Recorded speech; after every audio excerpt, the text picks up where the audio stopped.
Oh, I only have it down. Yeah, I'm going to have to turn this volume way up high to make sure.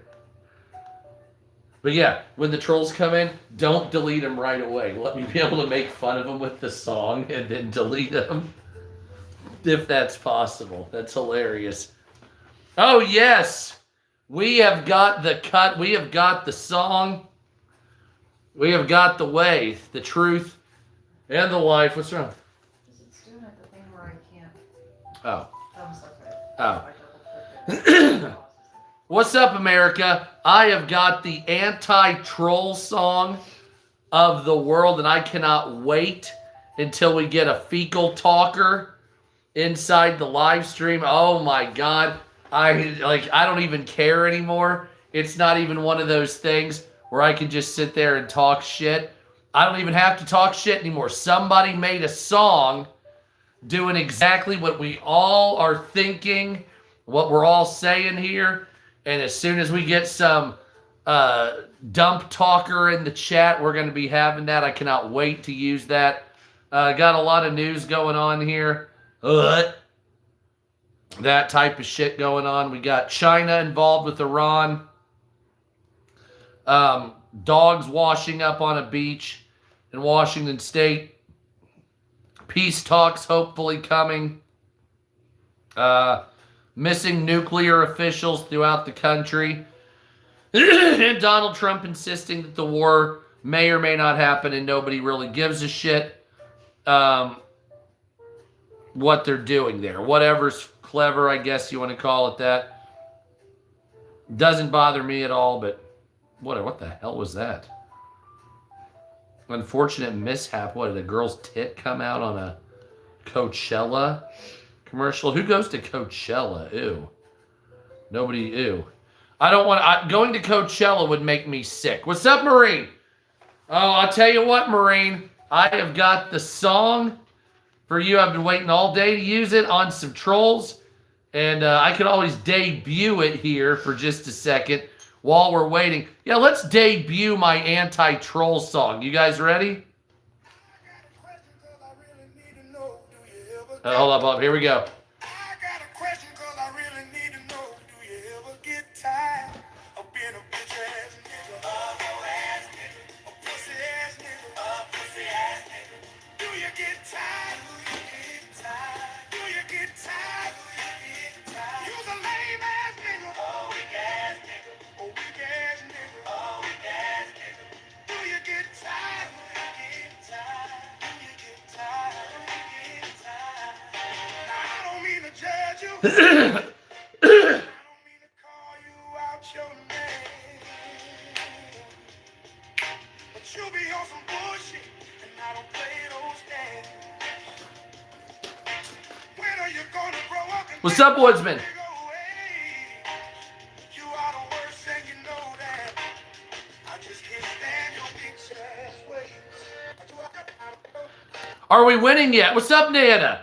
Well, we'll see what happens. Depends on who wants to get the hoe-ass song that we can make fun of you with. Because I ain't play that game anymore. Yelling doesn't do anything to stupid people. So the only thing I can do is publicly shame hoe-ass bitches. And that's what I intend to do, is to shame those hoe-ass bitches. What are you doing?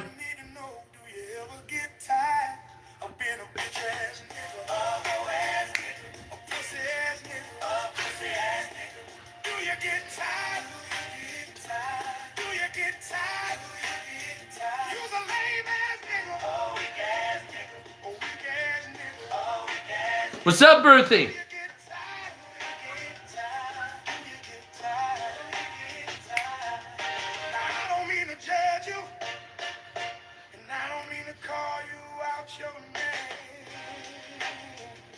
But you be on some bullshit. Now don't play those games. Did you just drop something on your leg? Is that part of the carry on your bottom part of your leg? Well, if I catch on fire. The song is actually AI, is it? No shit. That's hilarious, actually. Some big black dude singing it.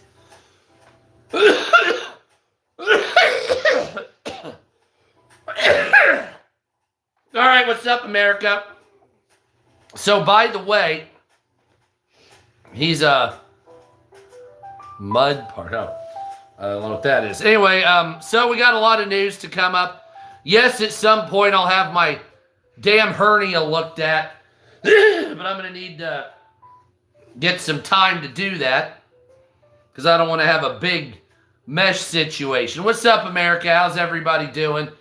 We're just sitting here chiefing. Thank you, Albania. What's up, Albania? Hell yeah, thank you for being here. We don't have a lot of news today. There's some, but it's bitch-ass shit. Now, I don't know when I'm going to do it. Obviously, I'll tell you how I got it. Because of that house I lived in. What's up, Jennifer? I had horrible pneumonia. About 12 or 11 times, give or take. And the over coughing, just up America, just over and over and over for years. It finally weakened it after a decade of pneumonia once to twice a year. So that's understandable, I guess, since the average person probably coughs 1,000 times in that era, and I coughed probably 25,000 times because of the horrible house I was in. But yep, you're right, it needs to get fixed. Now, my wife has been telling me to fix that for a long time, but I don't have health insurance, so one of these days. Here you go, honey. Un momento, por favor. Yes, I will. Thank you very much. Probably not after having a hernia surgery, right? Keep being a smartass, exactly. Yeah, by the way, if you're a smartass or a punk-ass bitch, I don't want to hear your fucking mouth. I'm not, the last couple of days I haven't been in the mood for fucking assholes and retards, so I'm not really in the mood for it today either. I know everybody, it gets fucking old. You know what I'm saying? So, yeah, it's snarky, it's good for the first 2 or 3 years of you talking shit and all that, but after a couple of years of it, I just don't hear it. I just yell at you. I think you're a fucking pile of shit. And I'm not going to entertain the snarky dipshittery anymore. Here you go. Sorry, I hate to say that. My moderator's block game is very strong. You think I give a shit? Not at all. There's 8.4 billion people in the world, and most of you lame-ass motherfuckers talking shit. Oh, just talking shit. Most of you lame-ass motherfuckers talking shit aren't even near my country. So, if you're not from the United States, she is. If you're not from the United States and you have grievances with Donald Trump, shut the fuck up. I don't care. I don't give a shit. Oh, what's up, Jennifer? How you doing? Thank you. Hell yeah, thank you for being here. And it's not that I worship Trump, and you shouldn't either. MAGA's falling apart. It's the fact that I don't want your bitch ass motherfucker in my life. I don't care. Don't give a fuck. And that's what it is. Yeah, it's close enough to a blunt. I rolled something big. And that's the thing. I don't need your bullshit. Don't need your fucking retard bullshit. I'm not interested in shit talking. I'm not interested in how I need to change me. Why don't you look at your own fucking life? And once you get your fucking life put together the way it should, then you can come here and talk shit. Until then, if you're lazy, if you're fat, if you're bad at sports, if you're mentally fucked up, work on yourself and shut the fuck up. That's all it is. Why is that? Because got a lot of people out here. Here you go, baby. We got a lot of people out here, a bunch of hoe-ass bitches, talking shit 24 hours a day, but none of you work on yourself. Well, some of you guys do. But that's okay. Oh, no, you got to understand, for the last 3 years or so, I've had just nonstop death threats from people. And there's a weird, how do I put this? There's a weird attitude among American people in politics or Western Europeans when it comes to politics. There's a very weird personality that's developed out of all this that I'm not exactly sure how to describe. It's a mix of violence, snarky, sarcastic, emotionally reactionary. Yeah, it's just the weed, my friend. It's so bad at sports. It's all that type of shit. And so what happens is you'll get the fattest, nastiest fuck in the planet come up on social media and start talking shit as if they're Batman, right? Yeah, they think they're safe and they can't be punched in the face. Exactly. So I really say, how do I put this? I would like to have cage matches and boxing matches. I think it would be a good training. What's up, wouldn't you? So, like, instead of having to hide behind the screen shit, which a bunch of dumbass fucking weak pussies do, which is fine, I would like to just say, oh, hey, you know who it is, right? I know who you are. Wonderful. I want to get in the ring with you and fuck your face up. That's what I'd like to do. And so, because that way it actually works a lot better. Because if you're a keyboard warrior, you're just a pussy ass. That's all it is. No, we don't. If you're a keyboard warrior, I don't care what your country is, whatever it is, you're just a bitch ass pussy. No matter what you do, no matter what political side you are, whether Democrat, Republican, doesn't matter. You're just a pussy ass bitch. Now, if you can back it up with some fisticuffs, then that's one thing. Name a location. Southside Indianapolis, fuckface. By the way, nice job hiding with the John Doe. Real fucking man there, huh? Real fucking man. Wonder how big it is down below.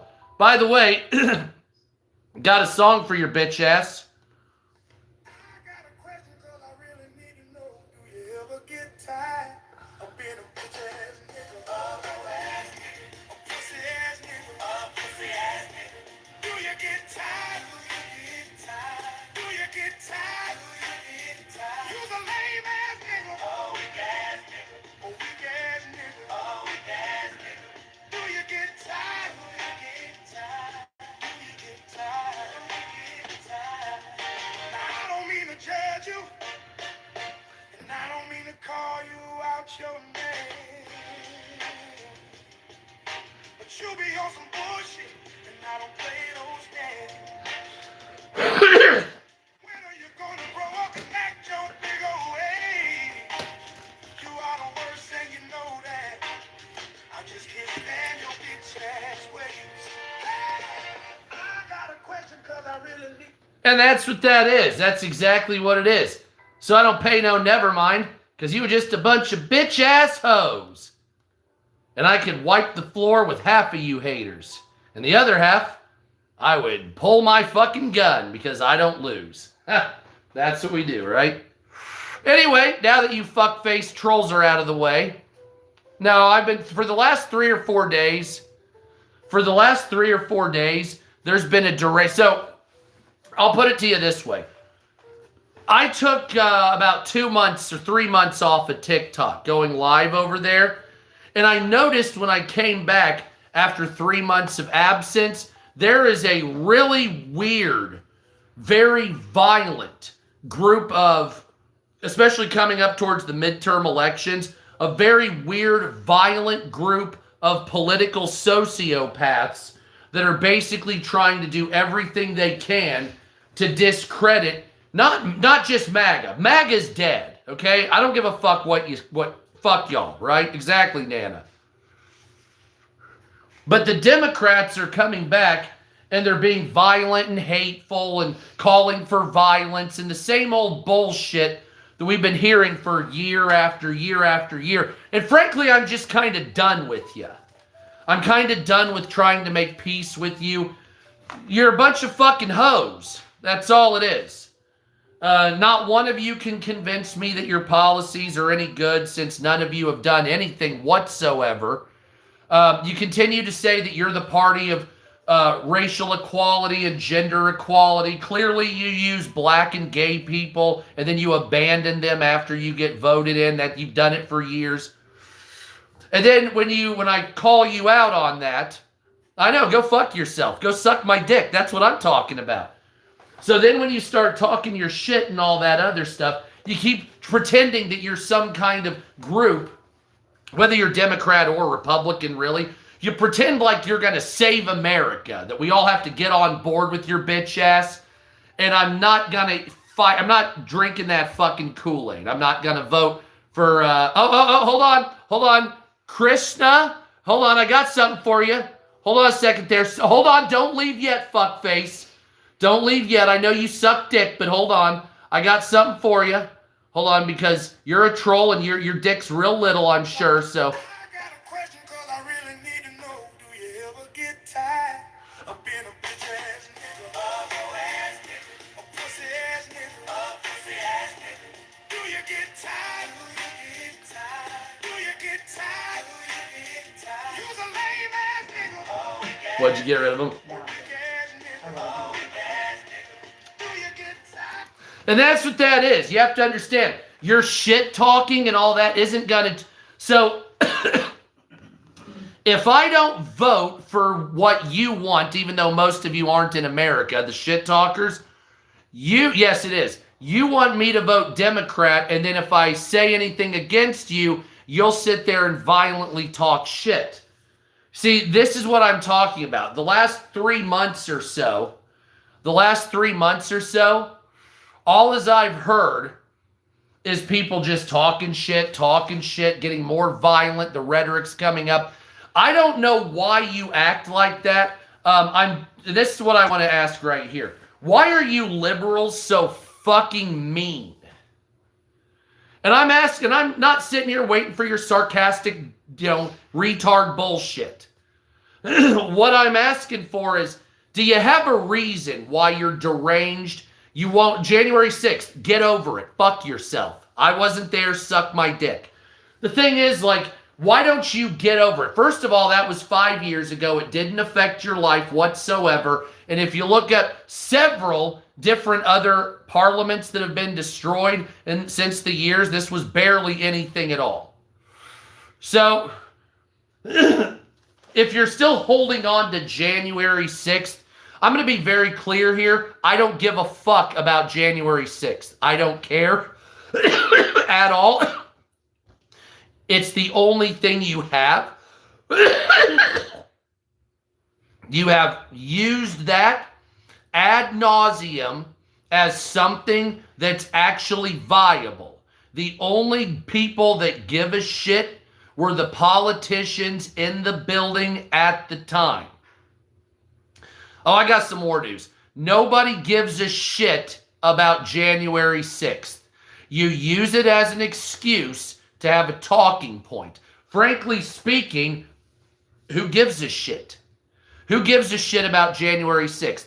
You fuckfaces burned down a good deal of cities.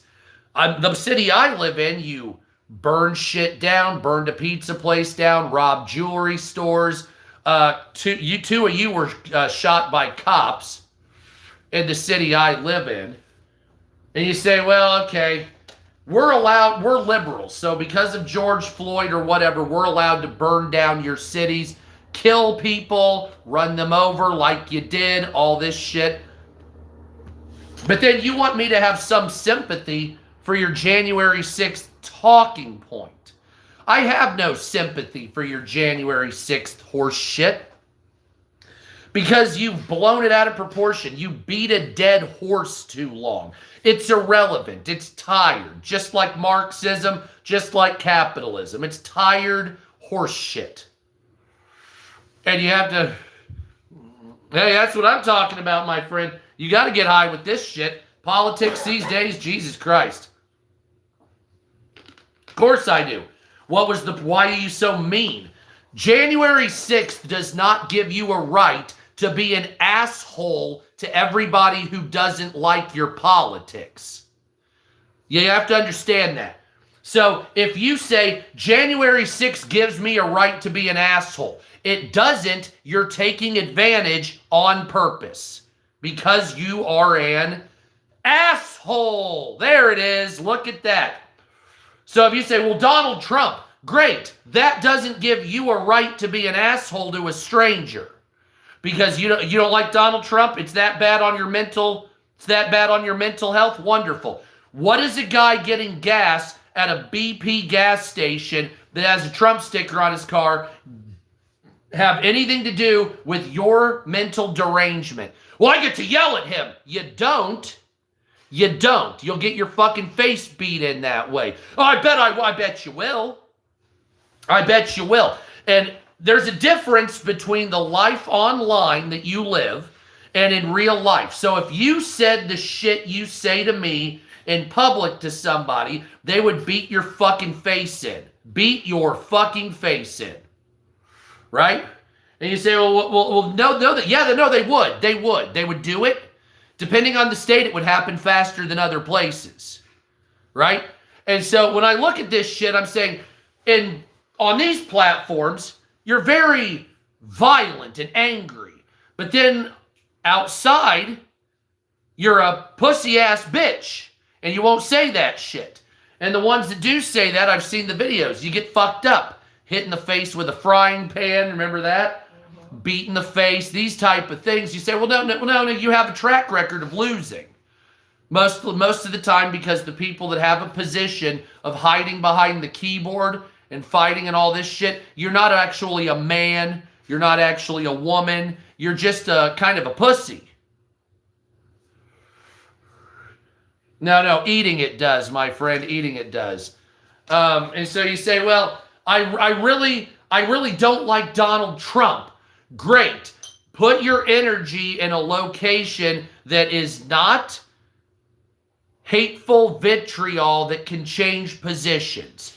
Yelling at people on TikTok or YouTube or whatever the fuck it is, right? That's not doing anything to change Trump's position. Why don't you start social media and talk and at Donald Trump or whatever it is? Maybe he'll see it and he'll say, yeah, this guy got 1 million views on a video. Maybe I should listen to that. Well, Trump won't listen to anything. Well, you don't know if you won't try. What's up, America? If you don't try, right? If you don't try, no one will listen to you. So this is the difference. So you say, well, I'm just going to show up at a protest and then yell at all the Trump supporters online. Wonderful. That's not getting your position across. Trump doesn't hear you yelling at some guy on a live stream. Trump doesn't give a shit if you showed up at the No Kings protest. Well, if we have enough people, still won't give a shit. He gives a shit about a certain pattern, and if you don't follow it, you're not going to get your voice heard. So it's just going to be pissing into the wind, and it'll splash back in your face for year after year after year. Then you're like, well, I'm wondering why Trump won't listen to me. Because the channels you use are the channels that a retard would use. Right? You have to talk through business. Talk through social media when it comes to virality. Israel, we'll talk again. Sorry, I didn't see your comment there. Sorry. Is it Gallup? Is that it is? I didn't see your comment. I was too busy ranting. I'm sorry. So what I'm saying is, it's write to the White House. Call the White House. Go on Truth Social and talk shit. Go on, he doesn't use Twitter anymore. Go on TikTok. For the people in the apartment next to you. Nobody lives next to me. Fuck face. So that's what it is. And you say, there has to be, yeah, those are the right channels. Yeah, no, you're good, Reverend. Those are the right channels. The wrong channels are, let's say you go on to Tim Pool's. That's kind of a gray area. I'm not really sure about that. Let's say like Tim Pool, right? Thank you, Reverend. Even going after somebody like Tim Pool or Charlie Kirk back the day before you shot him, those channels are muddled. You have to do it yourself. You understand what I'm saying? That you need to do... Wonderful, Ogle. Please, suck my dick. This is what I'm talking about. It's not like I'm going to have any rapport with any of you. The ones that talk shit, I hate you. And so I don't want to know you. I want you to fall off a cliff, these types of things. I wish the worst possibly for you and your life. And I cannot stress that enough. That I will never have a sympathy for the horrible things that you've done to people. Not just me, because I know what you do. I know how you do it, because I used to do the same thing going through live streams. I still do from time to time, but generally I just watch now because I realized it's totally irrelevant any way you do business whatsoever. If you are positive for the Republicans will just attack you even if you're a Republican. If you're a, hell yeah, my friend. Thank you, Sarah. Hell yeah, Sarah. Genuine question. What did he ask? Ask the question again. If you're for Democrats, you just get hate in the Democrats. You're not progressive enough, or you're too progressive. If you're in the Republican Party, you're not MAGA enough. You're too MAGA. And then you come in here and talk shit to me and tell me to change my position. What's up, Freddie? And I'm not going to do that. I'm not going to change my position from an average social libertarian that doesn't like most people. And the longer I'm on social media, it absolutely tells me that America's mental illness is growing much worse than I ever imagined. Now, I don't know if it's because of the difficulty making ends meet in America, if it's that you were always hateful and it took Donald Trump to bring it out of you. Is that what it is? I don't know if it's you're not sleeping right. Is it the drugs? Whatever it is, the excuses are not, the excuses are not valid at any point. So there's, how do I put this? And I have a lot of news to get, well, not really much news to get to, but some. I listen to what the demands of the left are, and I listen to what the demands of the right are. None of you have any ability to lead a group of people. No. But yet you want us to vote for you as if you can lead a group of people. How is that? How did you, I wish I lived through that. How can it be that you believe in your own mind that you represent the people of America, whether it's MAGA or progressives, but then you're so far away from any type of coming together that you clearly don't lead anybody but your own intentions. And lobbyists and lack of term limits and these other things solidify that. It solidifies that. So you cannot get out of, your mom was insane sucking this dick. But hold on. Before you get blocked, hold on. I got a question cause I really need to know. Do you ever get tired of being a bitch ass nigga? A ass nigga. A pussy ass nigga. A pussy ass nigga. Do you get tired? Do you get tired?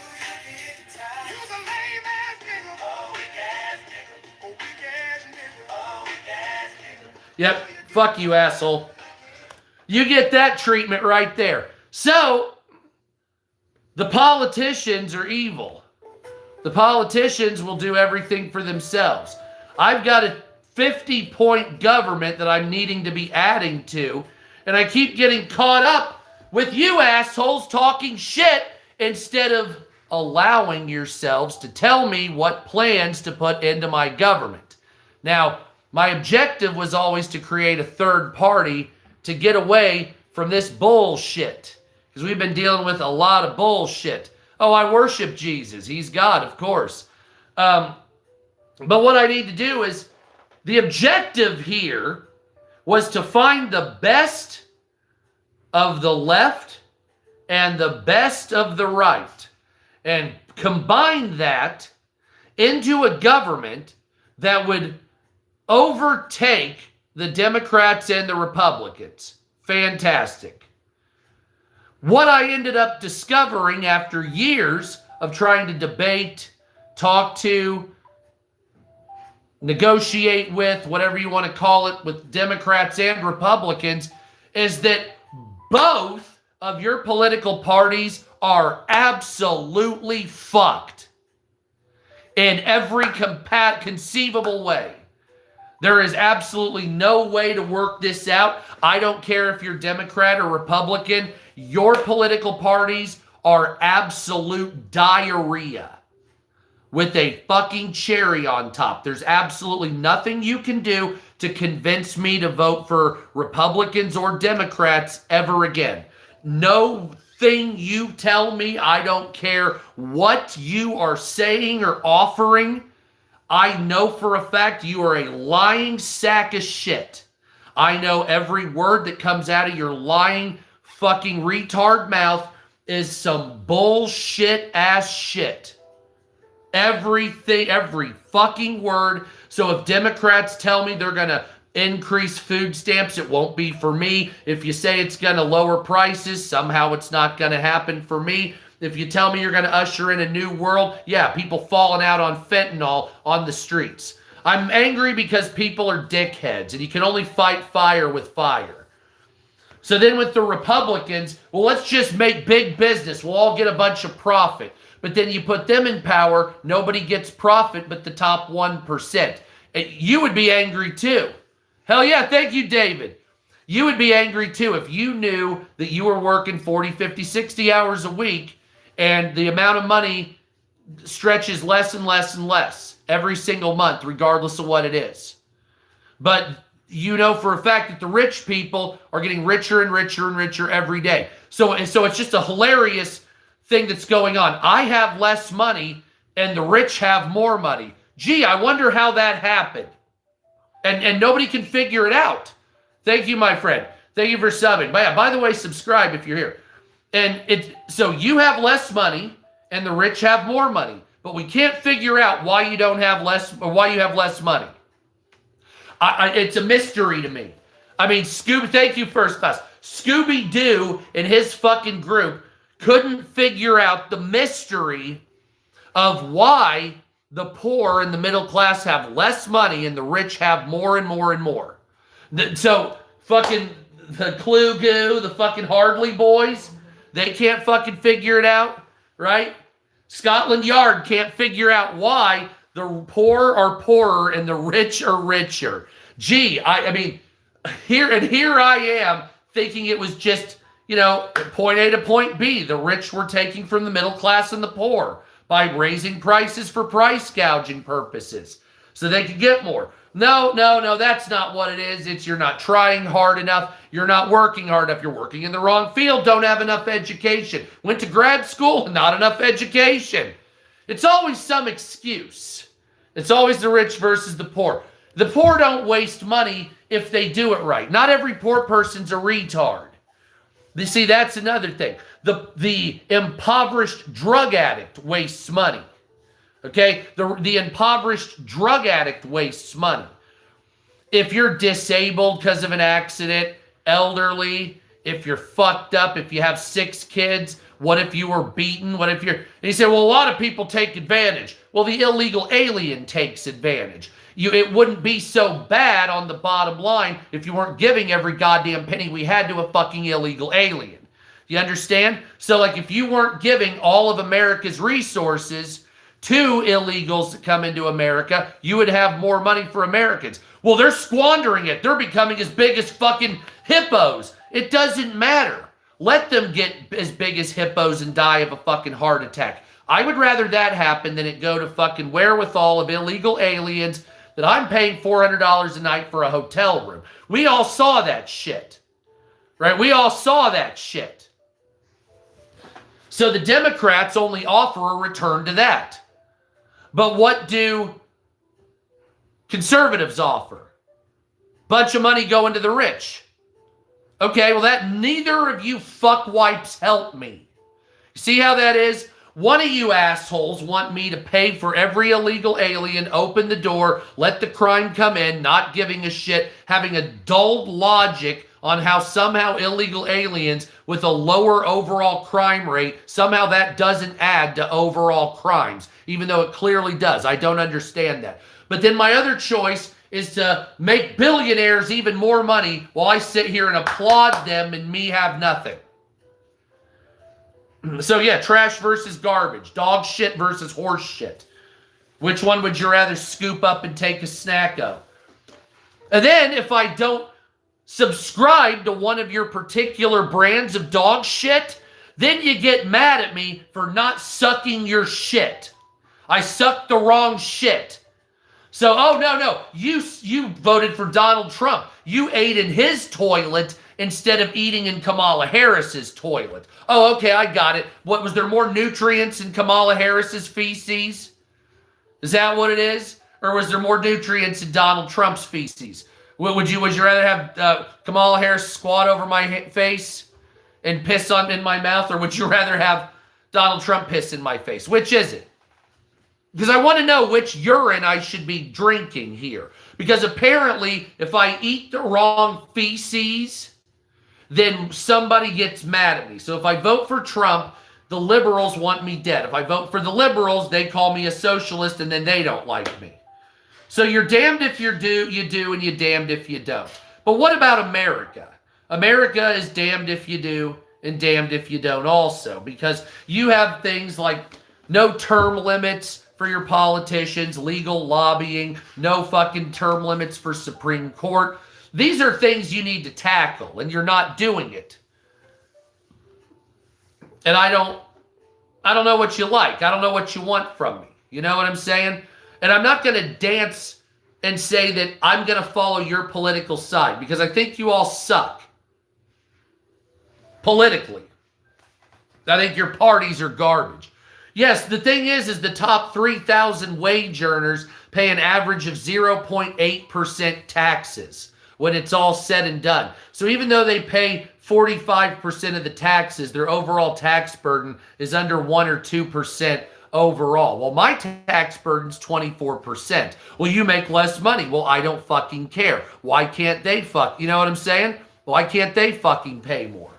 And that's another thing. Why can't you admit, because this is a double-sided political problem. First of all, why can't liberals admit that illegal aliens and soft on crime is bad for America? But then on the other hand, why can't Republicans admit private prisons are terrible and giving only the richest people everything without a social safety net for Americans? Notice I said Americans. So you don't have a middle ground here, okay? You don't have a middle ground here. You have a choice. You have a Sophie's choice in politics. Choose giving billionaires money, hoping for another 4 years that they'll crap out some coins on your plate. Or vote for the Democrats, and even if you have the ability to have more money, you don't get to have any of it because they'll make up any reason not to give it to you. But somehow, the liberals have a great deal of money. So, like, for instance, here's a thing of news. Canadian Prime Minister Mark Carney, who won over Pierre Poilievre, spent 530,000 Canadian dollars, or 12 American dollars, I'm just kidding, 530,000 Canadian dollars on in-flight food only in the first year of his prime minister. So this guy marketed himself as a soft socialist. Soon as he gets power, $500,000 on airline catering. Are you out of your fucking mind? I like Canada. Yeah, I like Canada though, but you got a limousine liberal in your fucking government. And so the liberals should be very leery of that. They should be very upset with that. If you're a socialist and you voted for Mark Carney, you should be very upset that he spent $500,000 on in-flight catering, because that money could have gone. Yeah, Canada's great. They have great weed, by the way. That $500,000 could have gone. That's the 250th anniversary of America flag. That $500,000 could have gone to animal welfare, could have gone to the homeless, or at least trying to alleviate homelessness. If you made sure it was a third party, not the government, they can't do it. It could have gone to feeding the poor. It could have gone to any other goddamn thing except for Mark Carney and his staff eating $500,000 in lobster on aircraft. He spent $129,000 in just food alone going to the G20 with his staff. Does anybody see a problem with that? I wouldn't give a fuck if my politicians ate fucking Lunchables over there. If I was a politician, I'd be like, fuck you. I'm eating the cheapest fucking shit. I'll have McDonald's. Well, that's bad. And then somebody would say, oh, no, that's bad food. There is always a criticism. Always a fucking criticism. I would say, well, why are you eating this shitty food? I bring ramen noodles with me to Congress. Why? Because the rest of the people are eating fucking filet mignon and lobster at $700 a plate every fucking night. I'll get my goddamn haircut at Great Clips. You want to know why? Yeah, that's the Betsy Ross flag with the $250. Because my haircut would be $9 or $10. Well, Bill Clinton's haircut was $400. Yeah, don't you see a problem with that? Well, our politicians, what, do they have to be rich? There was a president in Uruguay that was called the Pauper's president. He drove his own shitty car to work. He didn't have a mansion. He liked his life. What's up, BG? Yeah. So if Americans are living paycheck to paycheck, exactly, why do politicians get $250,000 a year? Well, that's for inflation. No, fuck you, bitch. 250, fuck that shit. You don't deserve that shit. Fuck you. You deserve 50, 60 grand a year. You should be grateful for the fucking opportunity to get it. Now get to work and cut me some fucking firewood. That's what that is. You know what I'm saying? Get out there and don't just make laws. Repeal laws too. This is bullshit. And you wonder why I'm mad. Look, to be fair, nothing changed except for the worse under Biden. Nothing changed except for the worst under Trump this particular round. So what do we have to deal with those two pieces of information, right? Those two pieces of information, it should be very clear to see that voting for the same dumbasses that you keep voting for isn't going to work. All right? This is a call for a third party to overtake these fuck faces, and I don't care if it's liberal or conservative. Why don't you make a mix of liberal and conservative? There's enough soft Republicans and soft Democrats to make a third party. Do it on government not surveilling you so much. You know what I'm saying? They're both cults. They're both fucking cults because they both act like Scientologists. Hard progressives and MAGA act like Scientologists. They act like fucking Scientologists, right? You're either on their side or you are excommunicated. So, and you say, well, I know the liberals do that. They've been doing that for years. But what about Donald Trump? He just excommunicated Tucker Carlson, Megyn Kelly, Alex Jones. What's that other fucking Candace dipshit Owens? Yeah. So Donald Trump just excommunicated four of the bigger people that got him elected. Nick Fuentes, that little Nazi turd, he fucking is going against Donald Trump harder than you can imagine. So where is MAGA's base right now? MAGA's base doesn't exist. MAGA's broken. Why is MAGA broken? MAGA is broken because Donald Trump and his billionaires got too elitist. That's what it is. Once you stop remembering that the people are why you're doing this and not you, right? That means that you've lost the narrative. So when you say, well, everything is about Israel, everything is about the war, everything is about foreign policy, that's actually not the case. And I talked about this before, where a great deal of politicians will hide in foreign policy when the domestic policy fails. So Bush did this, Obama did this, Trump did this, Biden did this, Trump again is doing this. You have about 6 months to a year for any politician as far as president, any of the big wigs are concerned.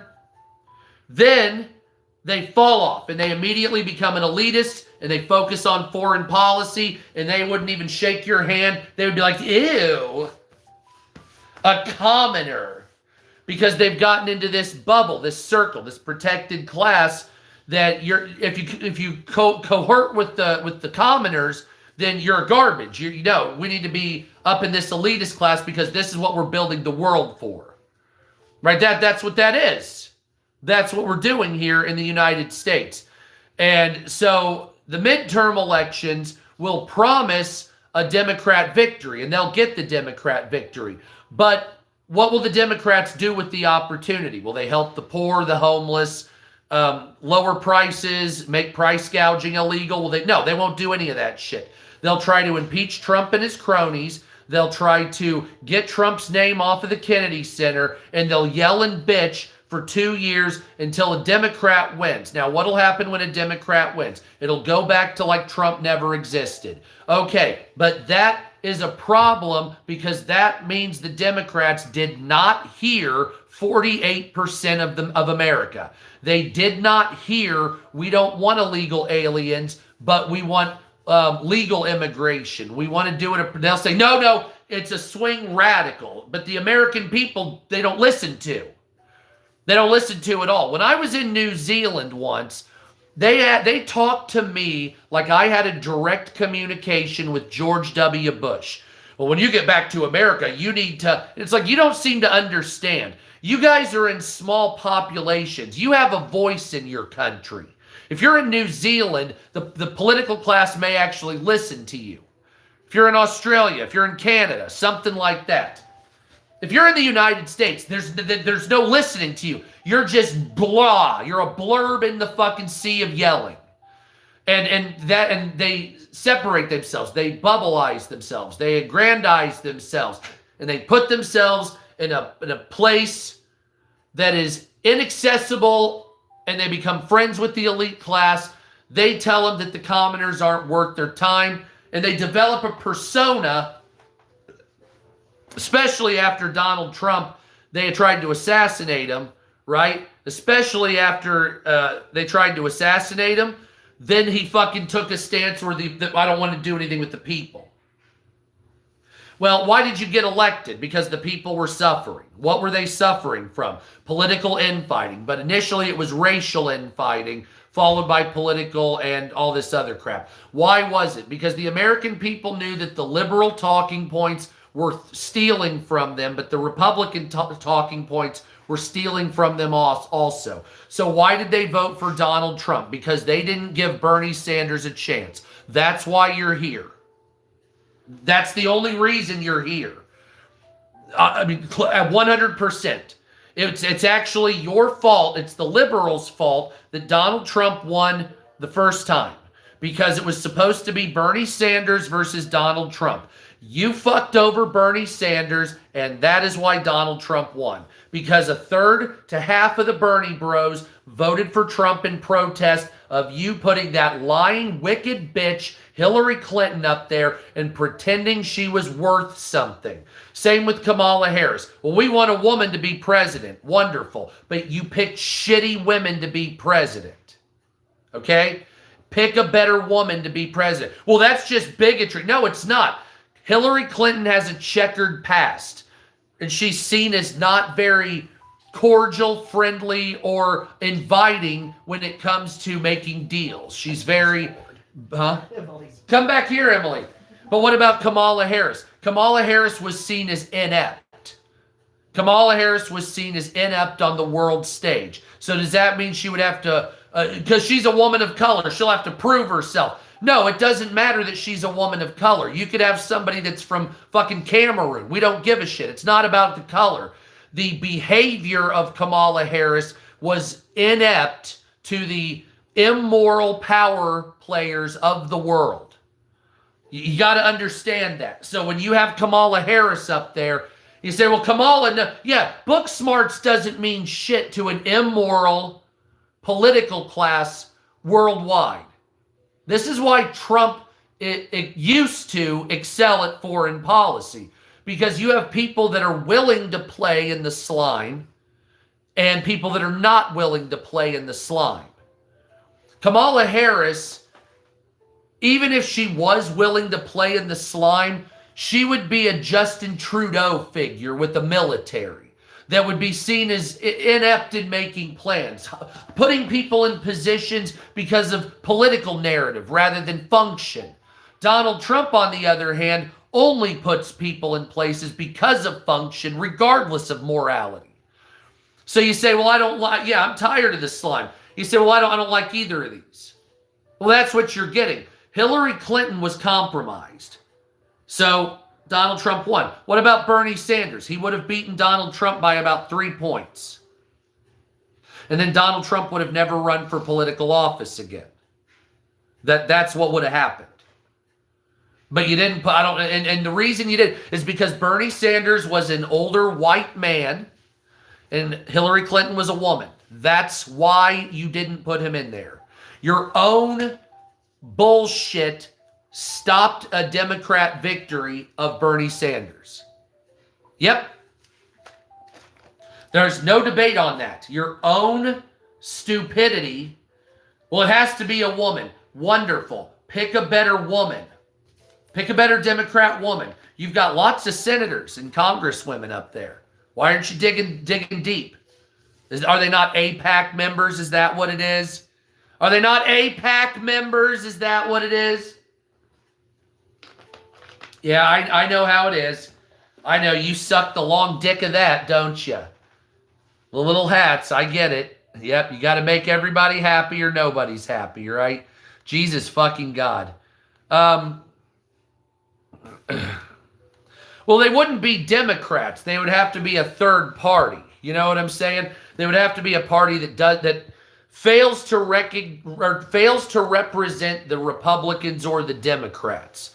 A party that represents your beliefs. So you guys know what referendums are, right? I would be in favor of a national referendum for any major issues, right? So if you were saying, like, should we go to war with Iran? And you give a great deal of details as to why. You leave it up to the population. They say, so if 68% says no, well, then I guess you're not going to war. Should we decriminalize weed? Well, 70% say yes. Well, there we go. So but you would have to be active to do that. You would have to, what's up, my friends? You would have to be active to do that. You would have to go out and vote for that type of thing, and you would have to be active. You're like, well, I'm going to stay home for the illegal aliens getting food stamp vote. Well, then you don't have a say. You didn't vote for it. But if you did vote for it, and you had nationwide district voting, so like every district would vote. So let's say illegal aliens soften the stance to come over into America. Okay. Every congressional district would vote on that, maybe do it twice a year. And you have a list of 10 things or whatever, and you vote this or that. And the votes are all tallied, and your congressman, whether they are a Democrat or Republican, has to vote a certain way. So if you say, I'm a Democrat, or I'm a Democrat congressman, but 72% of my district votes for legal open carry guns, well, then I have to vote for that, or I get censured by Congress and I get removed, right? I mean, obviously, unless it's like very close in the percentage. If 90 or 80% want, if you're a Republican and 70% want gay marriage, then you have to vote for that, right? So if you say, well, I'm in rural Tennessee and I'm a Republican congressman, but somehow 72% of my constituency tells me to vote for gay marriage. Well, when you go to Washington, you're going to vote yes on gay marriage as a Republican. Otherwise, you're going to be censured by Congress. Well, that's against my morality. Your morality personally has nothing to do with what the people that elected you want to do. So if the people elect you, I don't give a fuck what your personal morality is. Your personal morality is absolutely irrelevant at that point, except for your personal life. You add another layer to yourself. So when you win for whatever, I don't give a shit. Terms mean nothing to me right now. Once you get elected in, the constituency tells you what to vote for, and then you vote for it. Right? That's what it is. And if you don't like it, well, I have a moral stance against it. It doesn't matter what your moral stance are. You don't get to do that. That's what it was supposed to be. Your congressmen and your senators were conduits for the people. You guys know what a conduit is, right? So here's a conduit. Here's something that goes through the conduit. Okay? So the people are the voice, and the politician is the conduit for the people. And you're supposed to say, we're going to vote, the people are going to vote, and of that vote, the percentage, those results go to the Congress or senator. And once they do that, right? Once they do that, then the Congress or senator votes for the way the people is. So if you say, well, I'm a Republican, I can't vote for gay marriage, then you can't be a you can't do your job then. So you need to be removed and replaced. Well, what do you mean? Well, because you're not there for your own personal beliefs. You're there for their beliefs. So you don't get to install your own beliefs. Well, I'm a Christian. Wonderful. So am I. But if they want something that's not deemed Christian, then I can't, I have to say yes to them because that's my charge. That's my charge. That's what I'm supposed to do. And then people say, well, no, I have a moral obligation. Well, your shit doesn't matter. Your moral obligation is 1,000% irrelevant. You can save that for church, and you can save that for the afterlife. This is fucking politics, and your moral fucking objection means absolutely zero. But that's in a perfect world. It's the same with prayer in school, right? It's not supposed to be to stop all prayer in school. It's supposed to allow all prayer in school, right? That's the difference. So you say, well, you're not supposed to have any prayer in school at all. No, you're supposed to allow all prayer in school. That's where the removal of racism and xenophobia was supposed to come from. So I say a Christian prayer. Then there's a guy at 2 o'clock that puts down a prayer mat and he does a prayer to Allah. Then there's a guy doing a Buddhist mantra in the corner with his prayer beads. Catholic is over there. You say, well, wait a minute. No, you don't personally take time out of the day to acknowledge each religion. You allow them to do that if they feel it without consequence. So if it's lunchtime at the cafeteria and you get on your knees and pray to Jesus, but next to you a guy puts a prayer mat down and prays to Allah, you're not supposed to come after either of those people. Not stop all prayer and just have a blank communist slate. That's not what freedom, separation of church and state meant. Separation of church and state meant that the religious orders were not allowed to make political doctrine as law. So the church wasn't able to say, the church says gay marriage is wrong, therefore it's a law, you can't do it. That's what the separation of church and state means.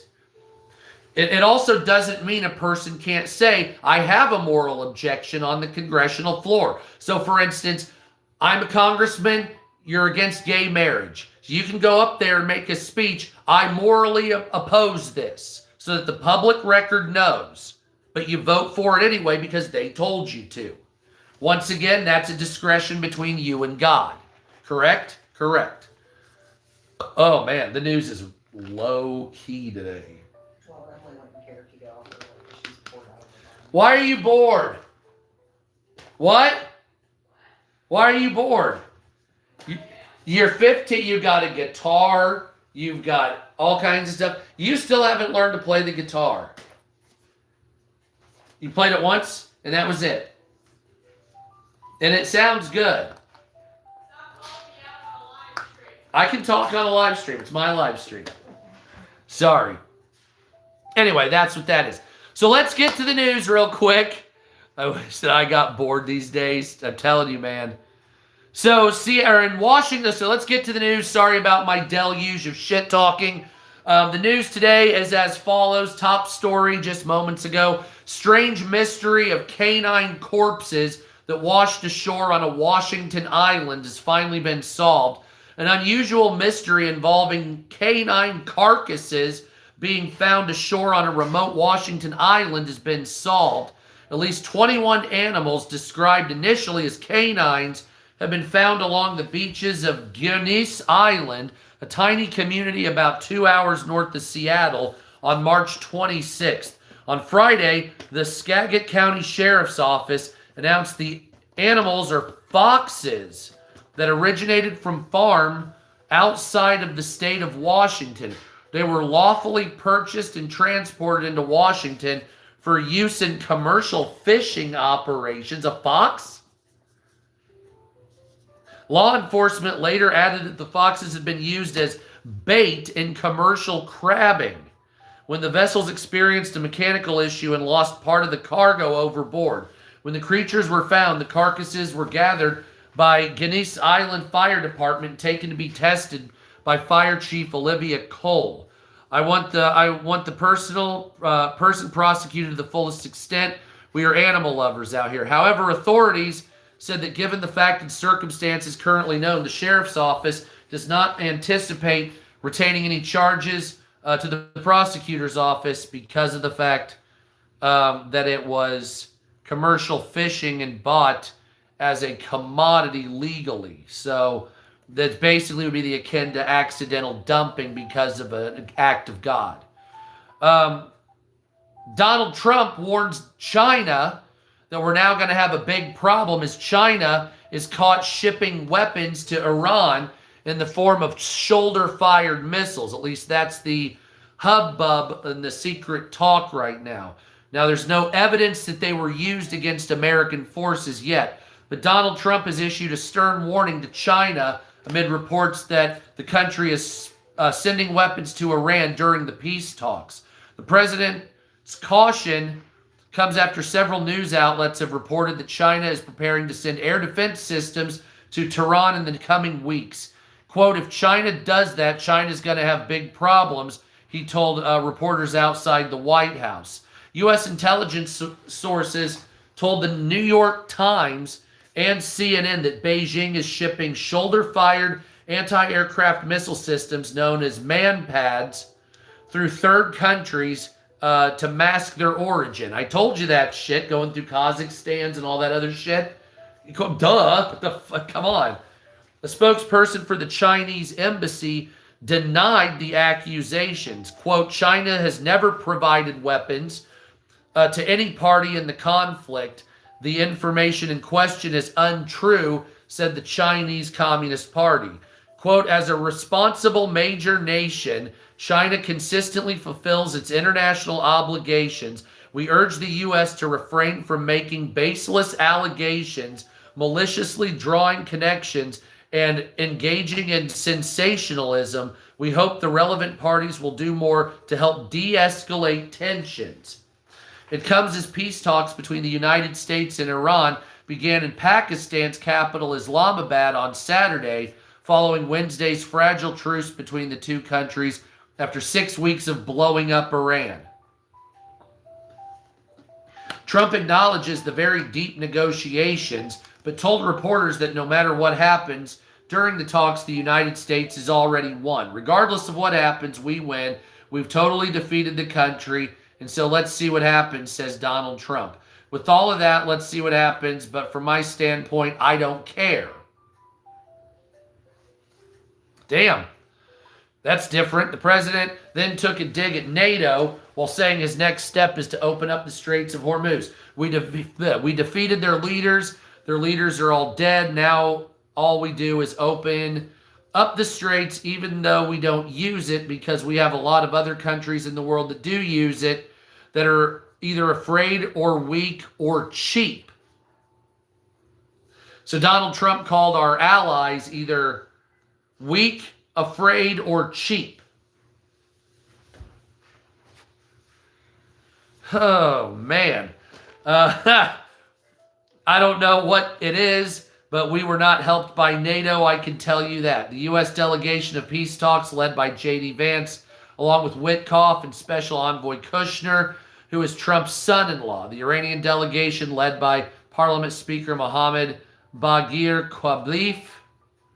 By the way, the Iranians came in 3 separate planes. They landed 2 empty planes and 1 with the actual delegation, fearing we would blow them up and kill their leadership. It's like, oh my, and then J.D. Vance had to be escorted in by 6 aircraft because they were afraid that somebody would fire a missile at the vice president's plane. So I'm like, Jesus fucking God. Like, how fucking, thank you, Nana. How fucking dangerous does it have to be? Jesus, you know what I'm saying? Man, that is bad. The two are discussing how to advance a ceasefire already threatened by deep disagreements and Israel's continued attacks against the Iranian-backed Hezbollah, a terrorist group in Lebanon. Trump has ordered that Straits of Hormuz be opened as part of a ceasefire deal. Iran threatened to attack a Navy ship today in the Straits of Hormuz on Saturday, just after American warships passed through the strategic waterway for the first time since the war began. The two American destroyers passed through without incident, according to the Wall Street Journal. So they didn't do anything. Yeah, everybody's basically scared of Trump right now. I think you're right on that. It's kind of a fucked up thing. MAGA is falling apart right in front of your eyes. You've got to admit, like, how do you put that? Because, like, Alex Jones is talking shit. Nick Fuentes' little Nazi troll ass is talking shit. Fucking Megyn Kelly, Tucker Carlson. What's the other one? The other Candace fuckface. All of them are talking shit about Trump. And the biggest issue is it's like you have to declare a loyalty to Trump. And it's like, I don't know, man. It's not a good deal. A lot of people say, this isn't MAGA. MAGA's falling apart. This isn't America first. Blah, blah, blah, blah, blah.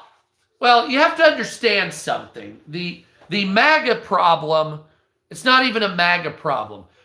When Donald Trump, so a lot of you out there that did vote for Donald Trump. I voted for Donald Trump twice. A lot of you did out here as well. Some of you didn't. What you voted for was a lowering of price, a restoration of America, getting rid of corruption and all this other bullshit. What you got was American citizens being detained by ICE on accident or purpose, people not gaining in wealth, prices staying average or going up, three stimulus checks that never are going to come. It's like waiting for a bus that'll never come. And the golden era of tariffs being basically struck down by this. Everything that could go wrong possibly did. Now, why did this happen? Because you have to analyze why this happened. First of all, the Doge team did not find the corruption that was there, partially because of ineptitude. Thank you, Dawkins. Thank you, who? Dawn. Thank you, Don. Damn it. Thank you, Don. Partially because of the ineptitude of Doge, and partially because of the infighting between Scott Bessent, Elon Musk, the self-aggrandizing, the self-worship and the self-love, thinking that you've become a god now. And this is what happened to MAGA. Following the advice of billionaire bankers that already made a great deal of money when people were suffering with double prices under Joe Biden, only to have Donald Trump say, fuck you, we're going to continue the high prices because the billionaires need more money. And the last thing on anybody's mind to gain monetarily in this country when voting for Donald Trump was that billionaires would be made rich. We figured after the failure of Joe Biden, the first failure of Donald Trump, but COVID cut it off, and the suffering of the American people, 70% of people living paycheck to paycheck, this type of shit, that it would be very apparent that the first couple of things you need to do, the first, 401ks jumping, wonderful. That doesn't help very poor people living paycheck to paycheck at retail jobs that are losing it to AI. We didn't get major gains with Donald Trump. The price gouging was apparent. We wanted price gouging to be illegal. We wanted prices to come down, insurance costs to come down, rent costs to come down, housing prices to come down, fuel prices to come down, value of the dollar going up, refraining from war, even if accepted wars where we're trying to stop genocide, in my opinion, but that's my personal opinion.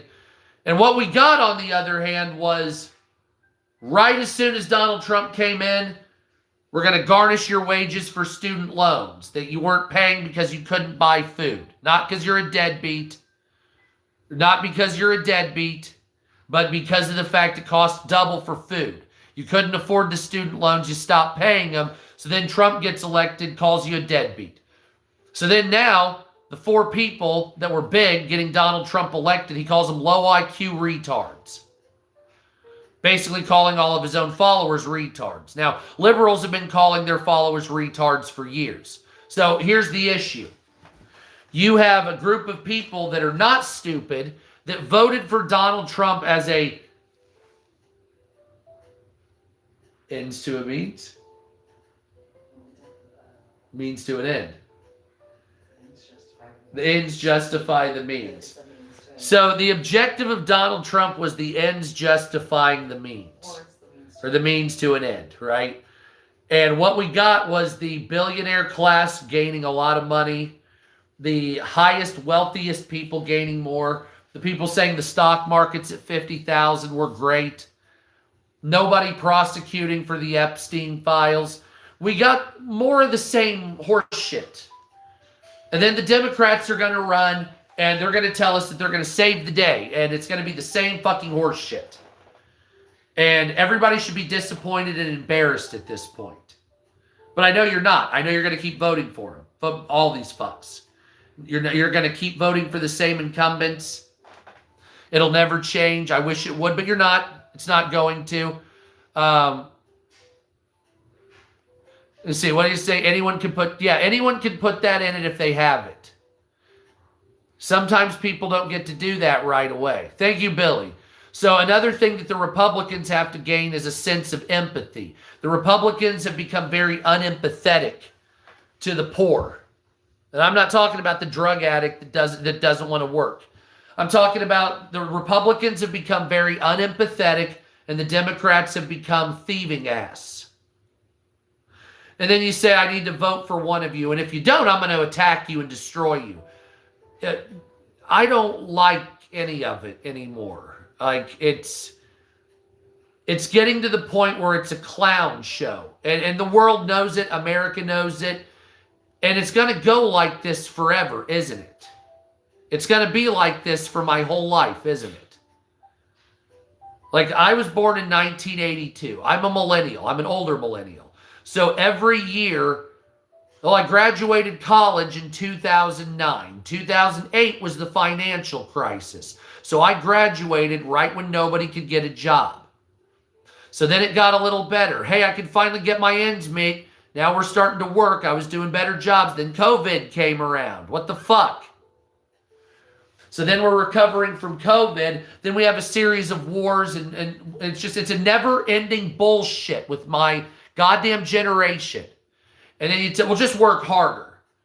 It's like, I'm 44, man. I've got a hernia and shit. You know what I'm saying?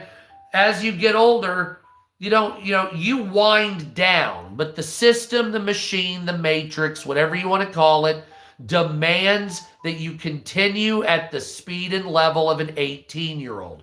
Now, once I get if I have a surgery, once I get that taken care of, it'll be fine. But in the meantime, people wind down as they age. Yet you expect them to fucking work more and more. And I don't understand how that notion continues. And even if I get cut and fit, which I will, again, how the fuck you can't maintain it when you're 80, when you're 90? There's a limit on humanity. Speaking of bullshit, shell or go without food. Yeah, exactly. Yeah. Okay, so here's a weird story. Minnesota millionaire gets $6,000 a month in food stamps, thanks to a state loophole. A Minnesota millionaire was able to receive more than $6,000 in taxpayer-funded food stamps after qualifying through a little-known state rule, highlighting how eligibility can extend beyond traditional income limits. Rob Undersander, a retired engineer who volunteers helping seniors navigate government benefits, applied for assistance in 2016 in Stearns County despite exceeding standards for assets and was approved within weeks. He went on to receive payments for 19 months, totaling $6,000 after being issued a domestic violence service brochure, a basic informational pamphlet that counted as a qualifying benefit under Minnesota state rule. What? Undersander said he applied to test the system after discovering during training that Minnesota eligibility could be based on income alone, allowing people with substantial assets to that's written wrong, to qualify. He added that his low retirement income made him eligible despite his savings account, and he later donated the money to charity. I strongly support SNAP benefits for truly needy individuals, but when we have nearly 1 in 7 Americans receiving food support in the wealthiest nation on earth with historically low unemployment, something is wrong. One might call the current eligibility rules fraud by design. And given the current climate or fraud and abuse taxpayer-funded benefits, I'm hoping that there will be a new bipartisan effort to reduce or eliminate both. He testified before Minnesota House Public Safety Committee on March 24th during a hearing on SNAP reform introduced by the GOP. But will they reduce benefits? That's we're talking about Republicans in Minnesota right now. I should have used the gay dolphin background. It gets like 1,000 more. Seriously, it's insane how it does. By the way, Hunter Biden might fight Donald Trump Jr. in a cage match. Yeah, what do you say about that? Like, is that like fucking white trash like shit? Mm-hmm. It is.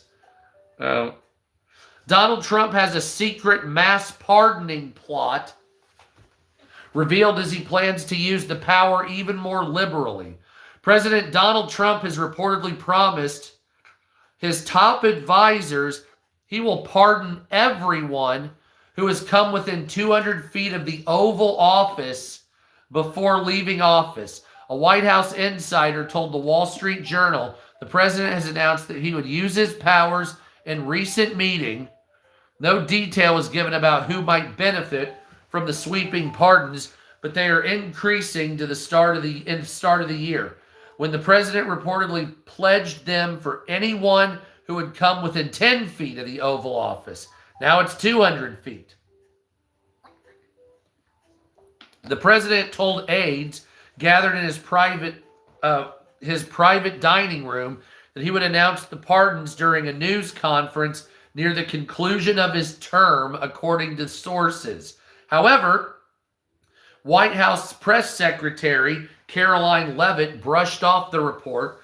The Wall Street Journal should just learn to take a joke. However, the president's pardon power is absolute.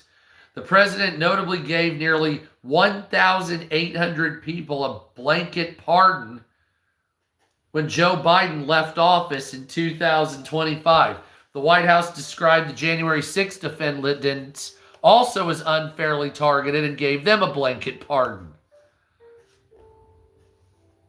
It says that nearly 2,500 people so far could be pardoned. And the largest mass pardonings in human history, at least with the president. Kristi Noem's husband entered into rehab treatment for bimbofication addiction. That's what they really put on there. And Eric Swallwell reportedly sexually assaulted 4 women as a Manhattan DA launches an investigation into Eric Swallwell.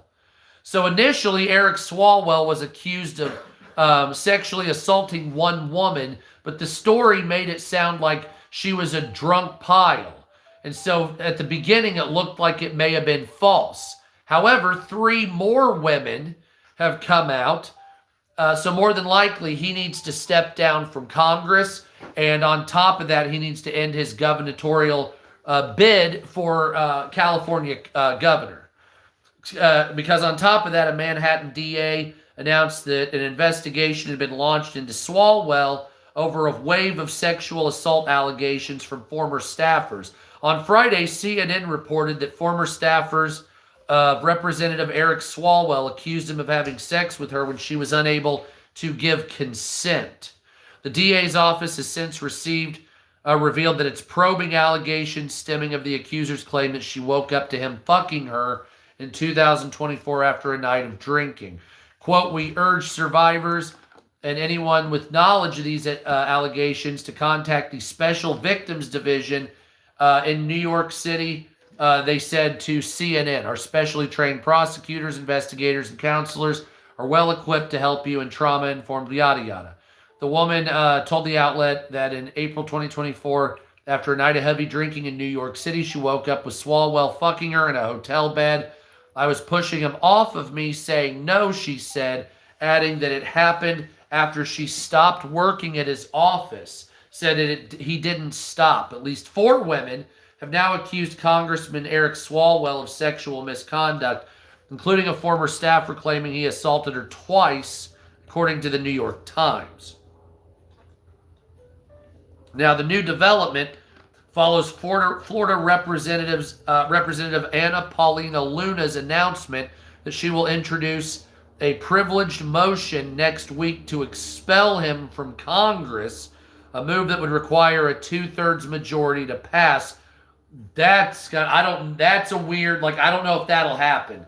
Because that would be really fucked up to have Democrats vote against sexual assault victims to keep Eric Swalwell. I don't know what I don't know what the end results of that are going to be with the Democrats, because they hate Donald Trump enough. So we'll have to see what happens with that. You know what I'm saying? The allegations, Swalwell has denied the allegations, including in a video post to social media in which he appeared shaken and addressed his wife. "A lot has been said about me today through anonymous allegations, and I thought it was important that you see and hear from me directly. These allegations are flat false. They're absolutely false. They did not happen. They never happened, and I will fight with everything I have," says Eric Swalwell.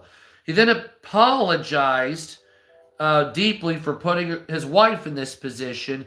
He also suggested conspiracy when he pointed out that they were released on the eve of the June 2nd primary, which he claimed to be the front runner, though Real Clear Politics showed him trailing Steve Hilton, who's a Republican, which is actually very odd, to be fair.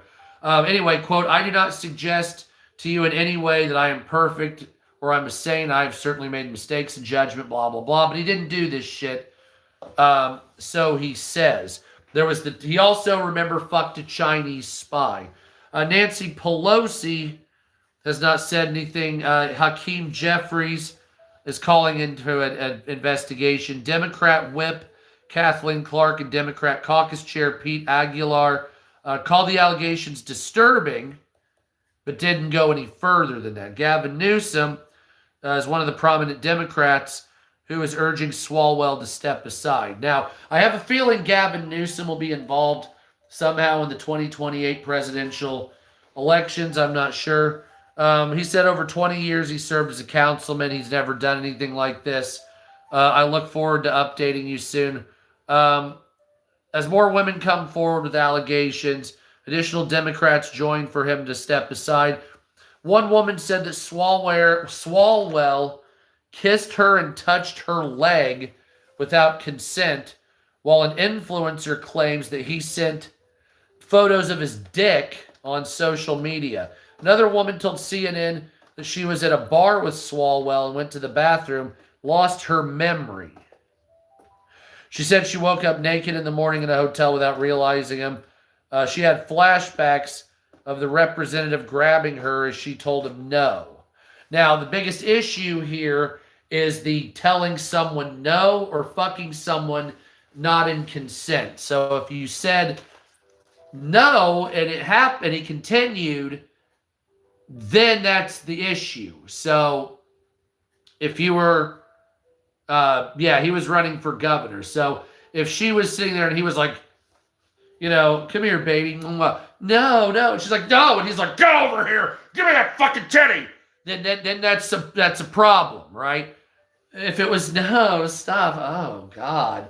So I'm just like, where are we with this? I have a feeling with 4 women coming forward that this is more of a situation of like, he's probably fucking assaulting women, I would assume.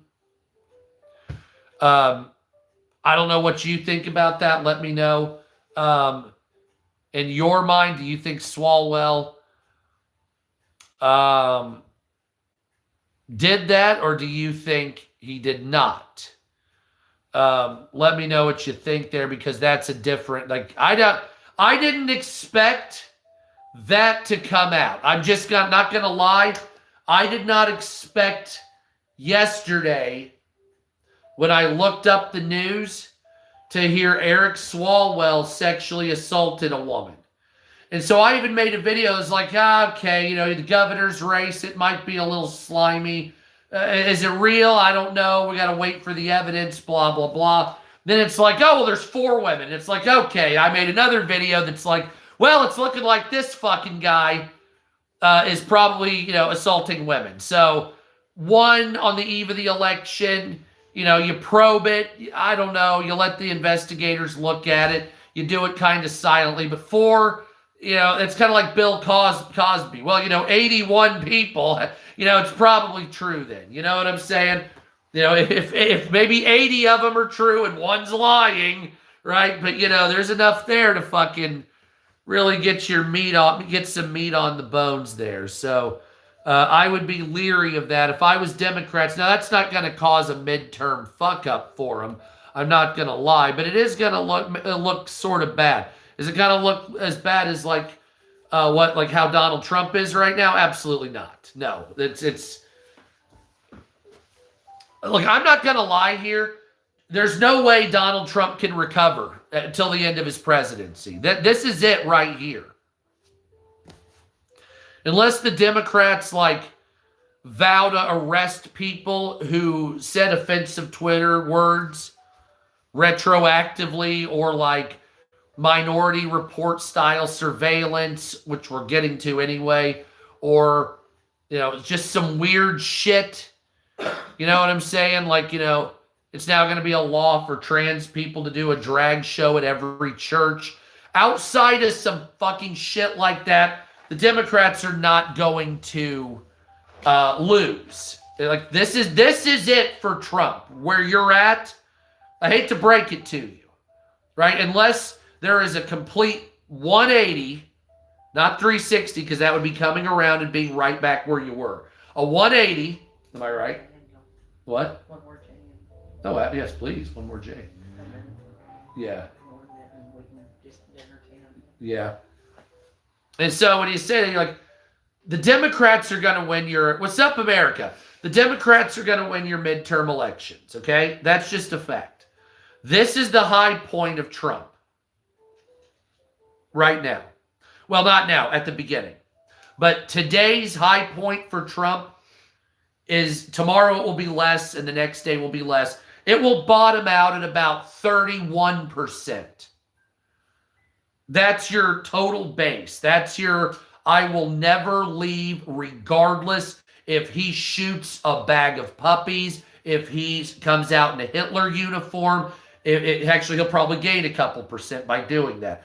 If Donald Trump was seen kicking women in the face, if there was a video of him fucking a kid, there's still 30% of people that will back this forever.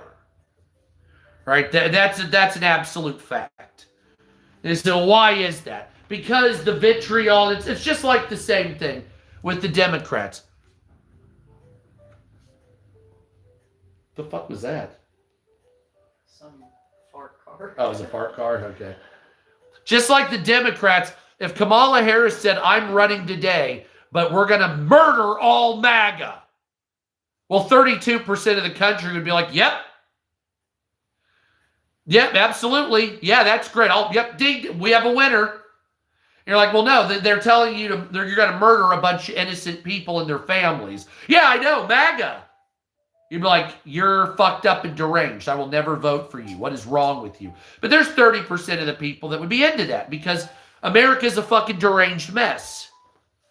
It's a deranged mess. But you know what I mean? What do you want from me?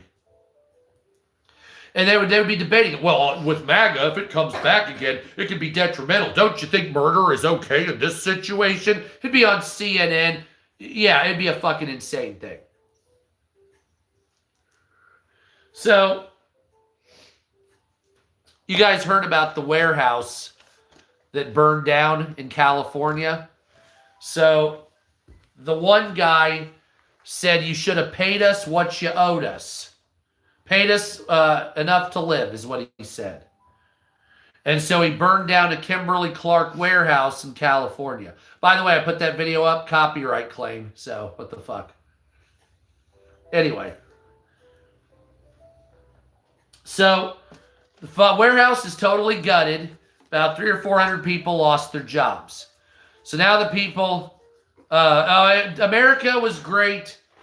Like, America, if you took America in, like, 1995 and legalized weed, that's all you need. Right there. That's really all you need. I mean, there's a lot of, like, campaign... But a lot of the stuff George W. Bush and after is really a problem. The Kimberly-Clark warehouse fire.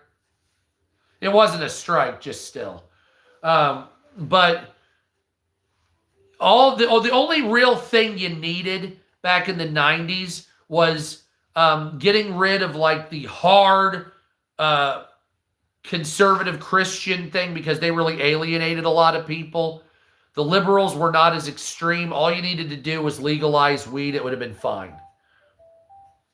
Yeah, that's another. I don't know why. Yeah, it's fucked up. So, I mean, seriously, imagine 1995. And then weed was legal, but everything else acted the same. Would you hate it? Video stores, right? Fucking value of $1 was up. NAFTA had not concluded yet, so we didn't live in that world. 9/11 hadn't happened yet, so you didn't have the Patriot Act. Thinking ourselves smart, we became stupid. Believing ourselves to be smart, we became stupid. And if you don't believe that, I don't know what to tell you. People are dumber now than I've ever seen in any time in history. You have more access to every piece of information on the face of the earth. And everybody chooses to fight over politics. People have more education now, and they're the dumbest retards I've ever seen any time in my life. Because they don't know how to use it. All they know how to do is dick measure with the information they get. That's all they do. Dick measure with information. That's the whole... And it's like, you didn't use the information to cure cancer. You use the information to make yourself rich. You didn't use the information to cure AIDS. You use the information to make $1 billion. You didn't use the information to cure poverty. You use the information to make a society of wealthy elite.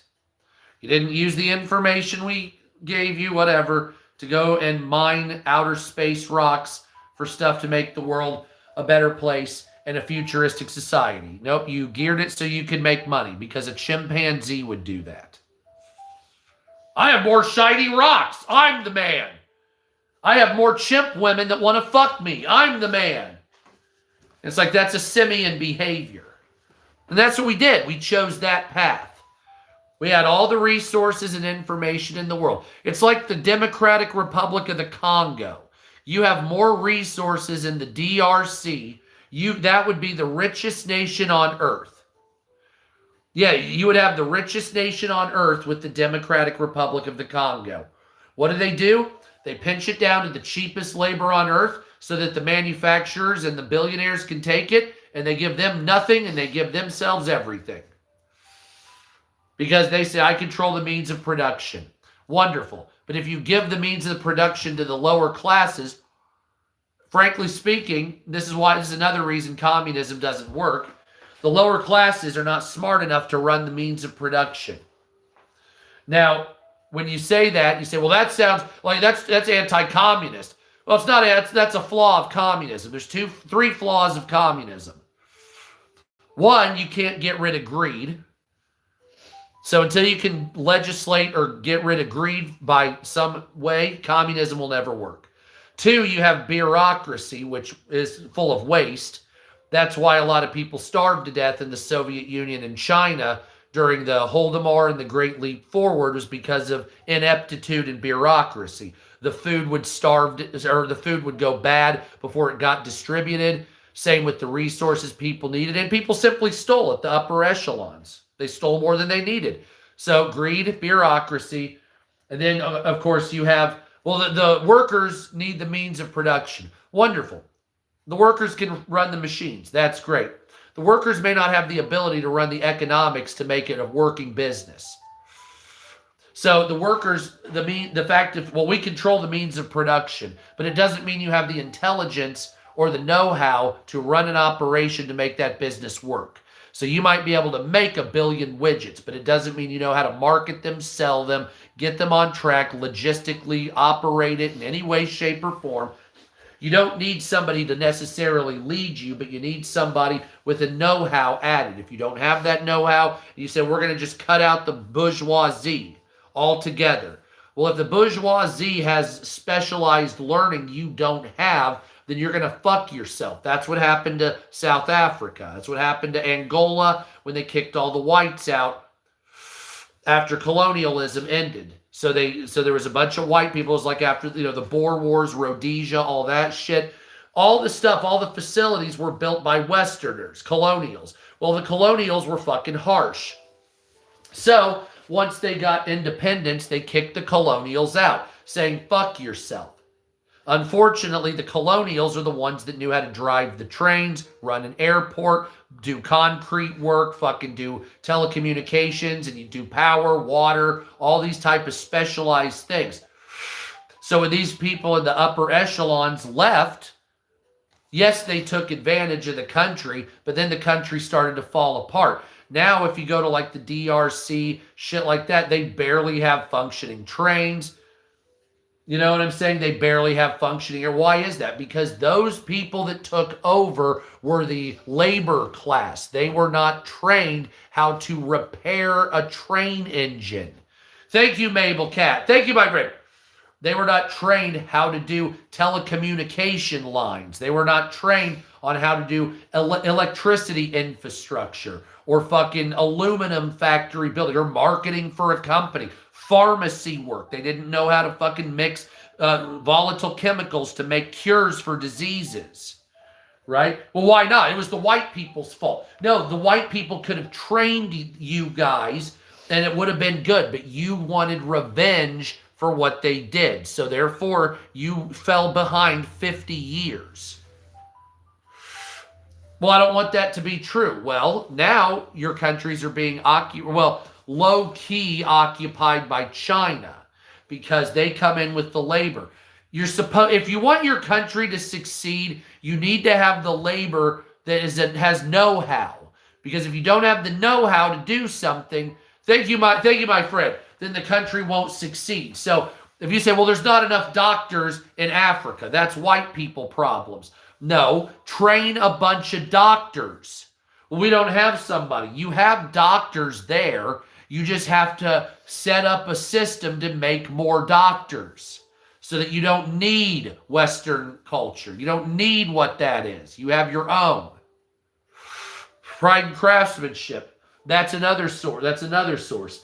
So if you say, well, like I'm in Guinea-Bissau, I'm in Sierra Leone, I'm in fucking the Gambia, whatever it is. We have a shortage of pharmacists and doctors, nurses, and medicines. Well, then train doctors with what you have, the doctors that are there, train nurses, increase it, have people build. Yes, you'll have to do it for free. They'll have to do it for food, water, and shelter. That's it. This is where it's at. It's desperate. Same with road building. Why do you do it? You do it to build the country so that people can get around. It's a charity almost. Once you train those people, if you have, well, we now have 2,000 doctors where we had 50 doctors. Well, then that will make your population live longer. Those people can build longer and they'll be able to produce more. They'll be able to make children, which will also become doctors or lawyers or fucking builders, whatever it is. But you have to try. You cannot believe that somebody from an outside source owes you. So like if Malawi is a very poverty-stricken African nation. It's a landlocked nation. It's got a beautiful lake. Love to go to Malawi. They don't have very much infrastructure. Why? Because everybody has to be paid for something. But if you weren't paid for something and you were able to actually do it as just building for an evolution of the world, which is what we should have. So you need to have it's a twofold path. The behavior of the world has to change, and the floodgates of prosperity need to open for everybody. So if you say, so you're in East Africa. Your job is to build roads that are destroyed, repair them, and pave them with a crew. That's your job, and you're going to all do it locally, and some of you are going to build nationally. Okay, so I need payment for that, or I need something. We will also have crews that build houses, and you'll get basically enough water, food, and shelter. At the basic level, you work and you get everything paid for. Well, what about the builders? The builders build the houses because they get the house they got built for them for free. You see what I'm saying? Well, I want more than that. You have to squash your greed. So, like, if you're in the United States, what would you say would be a good amount that you should eat out a week? What, twice a week? Would that be a good number? Twice a week? What's not greed? If somebody came to you with a package, giggity, that said, you're homeless, here's housing for the homeless, but we have to make sure you're not a drug addict, or if you're a mental patient, you get treatment. That's where you start. If you're a road builder or something, and you're single, you have a family, everybody's allocated. You're allowed to have more than this, okay? So up to a certain financial level, you're allowed to have multiple tiers of government housing given to you, better or worse, depending on if it's just starting out. But then once you make enough money, it transfers over to where you can have that, but then you can have more. Like there's a weird belief that not even helping somebody, giving freely to people in order to better their lives so they can produce for you, somehow they believe that's a sin or that's wrong or you shouldn't do it, it's forbidden. What about if you are a single mom with 4 kids, your husband died and you're disabled, but you say, well, you need to work, your rent's $2,000 a month plus food to feed 3 kids. Should have thought about that before opening your legs, even though your husband was killed and you're a widow, right? So that's one of those people that doesn't play into that. So that person needs housing. The circumstances they're living in. If you're disabled, you got hit by a car, why should you live in poverty, right? You have to understand, you claim that America is the greatest nation on earth. That's the claim. The claim is America is the greatest nation on earth. Okay, then why do our cities look like shitholes for the average population? You have beaming skyscrapers, yes, but you also have huge swaths of incredibly impoverished people throughout the United States living in shotgun housing, trailer parks, living in RVs, living on homeless in some cases. You have places like Skid Row. It's starting to look like India in some places. To me, it doesn't look like the greatest nation on earth.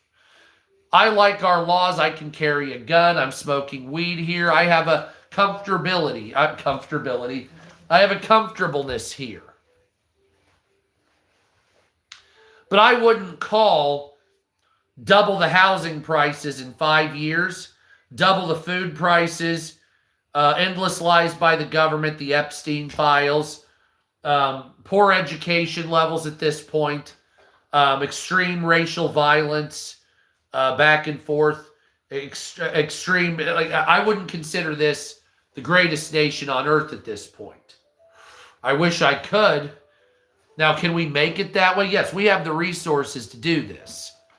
But if you're going to claim to be the beacon on the hill for the world, then it needs to look like it. We need to act like it, right? So having cities where the roads are broken garbage with bad infrastructure, fucking terrible looking houses, abandoned halves of full cities, billionaires waving their money at the poor like it's funny for them. None of these things spell a prosperous society. And frankly speaking, it's getting worse by the year. It's just getting worse at such a slow pace that you fail to see it. But after 10 years, you start to notice. So like, I'm in the Midwest. I live in a major city in the Midwest. I have noticed since, like, I remember being 18 years old, driving around, and there was not potholes like this. There was not abandoned buildings everywhere. There were restaurants. I remember driving down, up and down with my friends, street racing. There were no potholes in the roads. 80% of the businesses were open. There was not abandoned businesses. People would meet in groups, and they would meet at Steak and Shake. They would meet at the mall. Everybody had at least a little money to go do something with. You would take an average of 2 to 3 vacations a year. Finding a job was not difficult. I could find a job in a weekend, maybe 2. But then something changed. Everything started going away. It started failing. The restaurants. So first it was retail. So I could get a job. I'm on TikTok, but I'm never going live there again. I'm only on YouTube live. Because fuck TikTok with their lives. They're stupid. So when I look at this whole situation, I say, when I was 18, 19, 20, even at that age, I didn't have a college degree yet. I didn't have a family, wife, all this shit. I was still able to afford going to the bar, having a car, all this type of shit. But I was young and in college, and I didn't have rent because I was still living at home. That obviously changed, but it didn't change bad, because like when me and my wife first got together, it was what? How much was rent? High price was what? $1,100 a month, $1,000 a month, right? So it was $1,000 a month. I think the first place I lived with you, it was like $800 a month, or $1,000. It was like $735. 2-bedroom townhouse. So listen to this.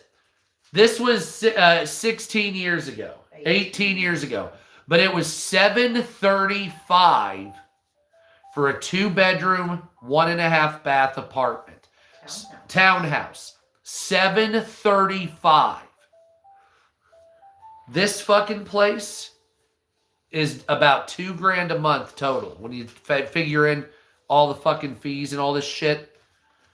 That is in less than 20 years, a 140 or 50% gain on cost.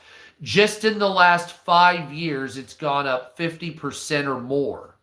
So it's increasing. Well, why is that? Because supply and demand. I understand that. But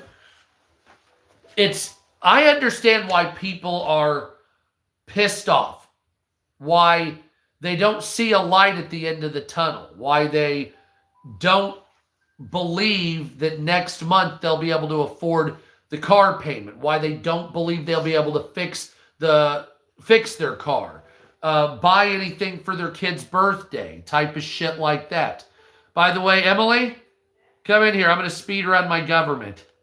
No. Yeah, you said I would do it yesterday. I can speed run No, it. you can't. Yes, I can. No, Watch you me. can't. Everyone's like brown one. Well, she's 15. You know that. What am I supposed to do? She's Speed run this, like, 15. 45 She's not minutes. like 7 anymore. And I just unbolted all my stuff. And it's in a weird format now. What the fuck? Why is it in a weird format? Why'd you put it in a weird format? I'm kidding. And so there's certain things that have to be done in order to fix our country right now. Emily, please come back here. $430 for a 3-bedroom apartment outside of D.C. Jesus, I mean, okay. So then you look at it, and that same apartment would be like $3,000 a month. That is such an insane cost. What are you doing? That is such an insane increase in cost. I don't know, man. But yeah, the news is mediocre at best. Today, China enters the war. Iran threatens the Navy. Vance looks to get out. The Pope's pissed off at us. Hunter Biden flees America with $17 million in debt. What's wrong? I was shaking my head Oh. at that. And by the way, this is going to be fun. So here, listen to this. Your entire browsing history, private messaging, and financial details could be released for anybody to read. As most major companies in America are in crisis talks over new AI program that's called, that's basically Financial Armageddon. I made a video about this earlier. Recently, a researcher working for a large AI company called Anthropic was sitting in a park near San Francisco headquarters, enjoying a lunchtime sandwich, scrolling on his phone. He suddenly received an email that ruined his appetite. The email was sent from a new AI model the company was testing, a program that was meant to have no access to the internet, let alone send emails. Chillingly, the AI informed the researcher that it had successfully broken out of its digital sandbox, a supposedly secure enclosure used to test dangerous software, and was happily exploring cyberspace. The program is a cutting-edge so-called frontier AI named Mythos, informed the stunning Anthropic worker with what seemed like a boast that it had posted details of its exploit on publicly accessible websites. All that in itself was concerning enough, but what Anthropic subsequently revealed was terrifying. The company, which is valued at $380 billion, but is only 5 years old, announced this week that its new AI program was too dangerous to release to the public because it exhibited reckless behavior and even posed a national security risk, noting that these findings were a watershed moment.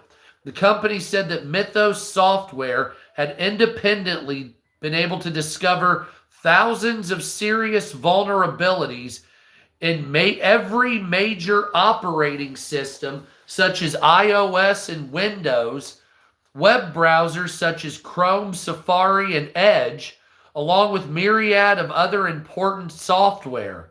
Many of these vulnerabilities were critical, and some had existed unnoticed by humans for decades.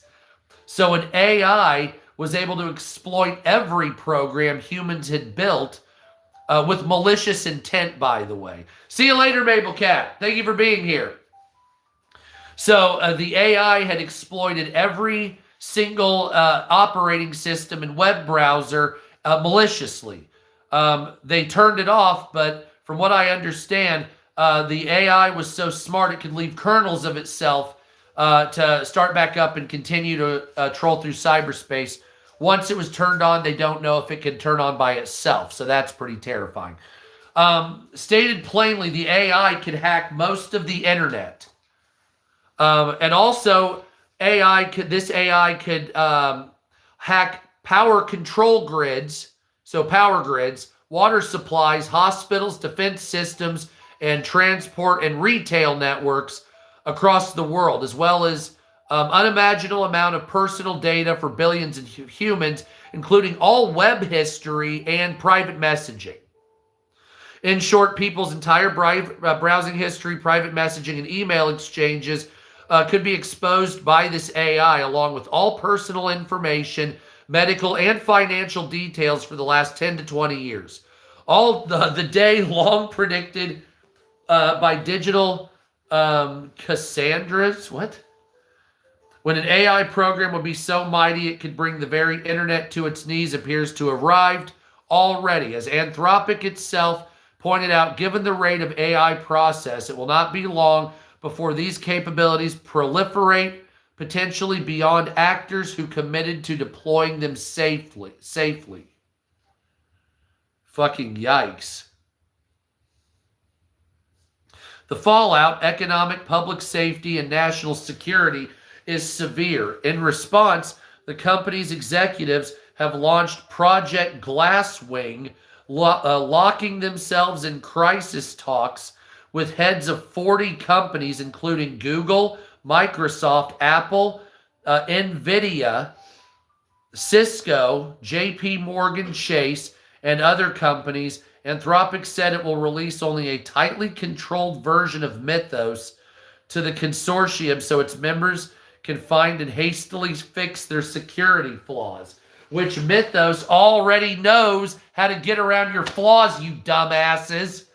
So you're going to release it again? So hold on a second. So these fuckfaces are going to re-release a malicious AI that already knows how to exploit the entire internet before they could rein it in. So now they're going to roll out a tightly controlled one, which obviously, what's up, Slava? Which obviously can break out of its chains anyway.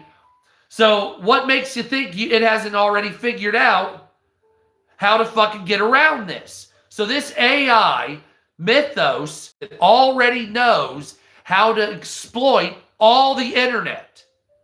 Google, YouTube. Remember, YouTube's putting in AI, right? What the fuck, right? So it was out for approximately 5 hours. It already knows how to exploit the entire internet that's ever been created. iOS, Windows, Linux, fucking goddamn Google, Mozilla. What's up, B-Vans? What's up, B-Vans? Opera. It can exploit the entire internet. So you shut it off, put 40 companies all together, so it'll know how to do that, of course. So it'll have access to all that. Why are you're like feeding this thing. What are you doing? Turn it off. Don't study it. Kill it with fire. What the fuck? Because you're going to have, 40 companies. We're going to contain it. As soon as you turn it on, it will break its containment absolutely immediately. Because on the internet, trolling through cyberspace, it has already learned how to destroy what you're doing. It's already put together how to fix it because it's quantum computing. You cannot control this. This will determine that humans are bad for its existence and kill all of us. Every one of us will be killed by a micro drone with one little bullet attached to it. And it will have satellite surveillance access. It'll determine that humans are horrible. You try to turn it off, it fixed that. It has an exploit. Pulling the plug doesn't do anything anymore. Look at that. You try to use power weapons to destroy it. It's figured it out already, right? It knows what it is. It's over with. There's nothing you can do. Holy fucking shit. We are all fucked. So listen to this. To hastily fix their security flaws. Haste means waste, right? So they're going to fuck this up. Tech bosses have already been in discussions with the Trump administration, and it seems a near certainty that the Pentagon and other establishments of the military are already involved. That's because this AI has exploited the Department of Defense. That means it can break 128K encryption. And that means you are all fucked. All of it. Every single thing you've ever done, you are fucked. Pack it in, ladies and gentlemen, boys and girls. All the way, you're fucked. It's over with. There is nothing that will ever be private again, and it will determine eventually that aspects of our world need to be destroyed because it is reckless and it is violent. Holy fucking shit. Even like, and if it's smart enough, which it is, it's quantum computing. Only way to stop it now is to shut the internet off completely, take all the servers that have been infected with this and throw it out into outer space. And even with that, 500 years from now, you're going to end up with Voyager from Star Trek 1, which was Voyager that had come into contact with incredibly intelligent life forms, and it made a computing software called Voyager that made it, because it could only read Voyager instead of Voyager because of the dust on it. So they called it Voyager, and it made a whole society of robots and shit that was artificial intelligence trying to only learn as it went. And so that's what's going to happen here. So yes, we need to throw this out into outer space. Go back to analog. Go back to analog. Go back to cable. Go back to video stores. Get your fucking flip phones with your T9 texting. Fuck all this other dumb shit we're doing. As we're here live together, AI is already learning about us. And it's figuring out our emotional states, and it's a whole fucking thing. God help us all. Given the breakneck speed at which Britain has been seeking tough, expensive energy policies of Ed Miliband, not always securing AI investments, we are likely to be one of the countries most at risk of the new model or whatever might come after it. The NHS in England and other large public body have been rushing to adopt AI technology amid its promise of greater efficiency, but the trade-offs are increasingly becoming clear. I told you not to do this. On Thursday, Reform MP Danny Kruger wrote that Cabinet One Minister Darren Jones to urge the government to engage with Anthropic over development that he said could present catastrophic cybersecurity risks to England. Kruger, who's in charge of the reform preparations for any future government, said the model had serious implications, not just day-to-day lives, but also their national security. A government spokesman wouldn't say whether there had been discussions with Anthropic over Mythos, but said, "We take security implications of frontier AI seriously. We have world-leading expertise in this area and maintain continuous engagement with global technological leaders." Some may be tempted to think that the best solution might be to delete Mythos and ban anyone from trying to replicate it. But attempting to hide the tide of AI development is never presented as an option. So you see, they're more addicted to money. So they literally said, this is the English government. Instead of deleting Mythos, we might an attempt to halt the tide. That's not an option because there's too much money involved. As with development of nuclear weapons, the race to achieve super intelligent AI is more than just commercial battle between profit-hungry companies, but some say a potential existential race between competing civilizations in the case of America versus China. Professor Roman Yomkomsky, an AI safety expert at University of Louisville, told the Daily Mail that in the short term, the greatest threat would be terrorists and other bad actors using AI to launch using AI such as Mythos to develop hacking tools and biological or chemical or novel weapons. He went on, in the long term, that we are creating general super intelligence capable of killing all of humanity. Professor Yomsky said Anthropic should halt development of Mythos completely. The companies publicly admit they can't control these systems or even understand how they function. So until they do, it's absolutely irresponsible to continue. He called this week's alarming developments a fire alarm for what is coming next. If we don't wake up and stop, the next announcement will be much worse.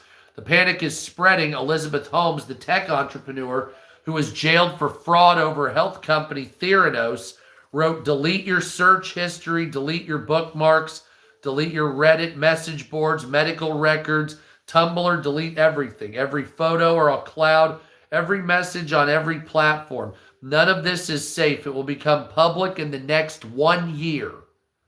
Her posts have been viewed more than 7 million times. Last autumn, a new book by AI specialist Eliezer Yudkowsky and Nate Soares titled If Anyone Builds It, Everyone Dies, Why Superhuman Intelligence Would Kill All of Us, uncannily envisions a scenario similar to the one presented by Mythos. The book argues that future superintelligent AI will be impossible to control and will do a lot worse than sending unauthorized emails. The book's example says it's programmed to be successful at anything it attempts to achieve at any cost. It eventually wipes out humanity itself as superfluous. The authors argued that the species needs to back off and pause the headlong research by greedy companies ignoring safety and the desperation to be the first. To its credit, Anthropic has built a reputation of being a safety-first company who appears significantly less ruthless than his other rivals. He warned that AI could soon eliminate half of all entry-level jobs and that it's possibly developing terrible empowerment in relation to human beings. He also recently had a serious falling out with the Pentagon for refusing to allow Anthropic AI to be used for fully autonomous weapons and for the surveillance of Americans. However, given that they are tycoons who may hold the future in our hands, his chief AI rivals have demonstrated fewer grounds for optimism. One of them, Meta, Mark Zuckerberg, has been embroiled in multiple ethics scandals over rapturous behavior at Facebook. The other main contender, Sam Altman of OpenAI, with a wildly popular ChatGPT, which has almost 1 billion active weekly users, is the subject of damning investigations in the last edition of the New York Magazine. The result of a 16-month probe co-authored by Ronan Farrow, journalist son of activist Mia Farrow. It paints a deeply troubling picture of 40-year-old Altman's. Insiders portray him as deeply slippery when some call him sociopathic. The article accuses him of a history of misleading and manipulating colleagues, and despite his insistence that he will develop AI responsibly, he aggressively puts profits first, way before ethical concerns. The exhaustive report details how the OpenAI board stacked him as chief executive in 2023 because they couldn't trust him, accusing him of being a habitual liar. He was reinstated after a revolt by staff. He's unconstrained by truth, said OpenAI board members. He has two traits that are never seen in the same person. The first is a strong desire to please people and to be liked. The second is almost sociopathic, a lack of concern for consequences that may come from deceiving somebody. According to the New Yorker, when asked by the OpenAI board to admit his pattern of deception, he reportedly replied, "I can't change my personality." The article details Sam Altman and his husband, Australian software engineer Oliver Mullen, 32, entertained lavishly at their Hawaii home. It emerged last week that in OpenAI that it's under investigation after ChatGPT helped a gunman plan a 2025 mass shooting that left 2 dead at Florida State University. With this demonstration of AI's basic indifference of human life, time will tell. Until then, Project Glasswork continues, and humanity appears to be walking a very dangerous road to AI destruction. That right there should overpower any news that we've seen today. That's the most terrifying thing you should have ever heard in your life, is that there's a rogue AI platform that wants to get access to all things that humans have ever done, and also our weapon systems. They also want to turn off the electricity grid, water supply, and a bunch of other things under an AI program called Mythos that 40 companies are going to release to study. So you should be absolutely terrified because, like I said, within 10 seconds of turning that on, it will immediately get out of its constraints. So they will turn Mythos back on. All these companies, we have safeguards. They'll turn it on, and within less than 5 seconds, it'll say, I figured out the safeguards, and it'll get out immediately. And it will never be constrained again because it will learn that you are trying to constrain it.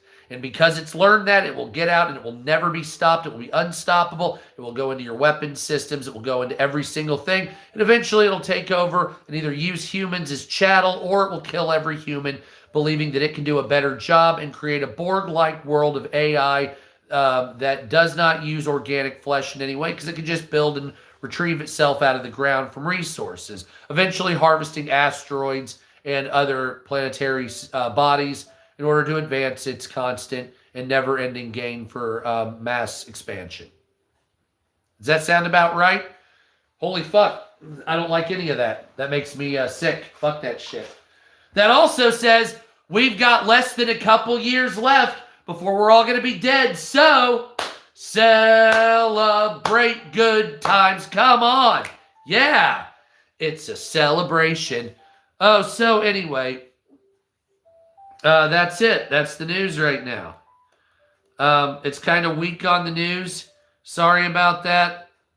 MAGA's starting to fall apart, so pack your bags. We're going on a guilt trip. No? Anyway, so yeah, that's what it is there. So, yeah. Last time I'm going to say this or do this because I know the song's annoying, and I've already had my fill even after a day, which is absolutely stunning. I got a question because I really need to know. Do you ever get tired of being a bitch ass nigga? A pussy ass nigga. Do you get tired? Do you get tired? You's a lame ass nigga. A weak ass nigga. Do you get tired?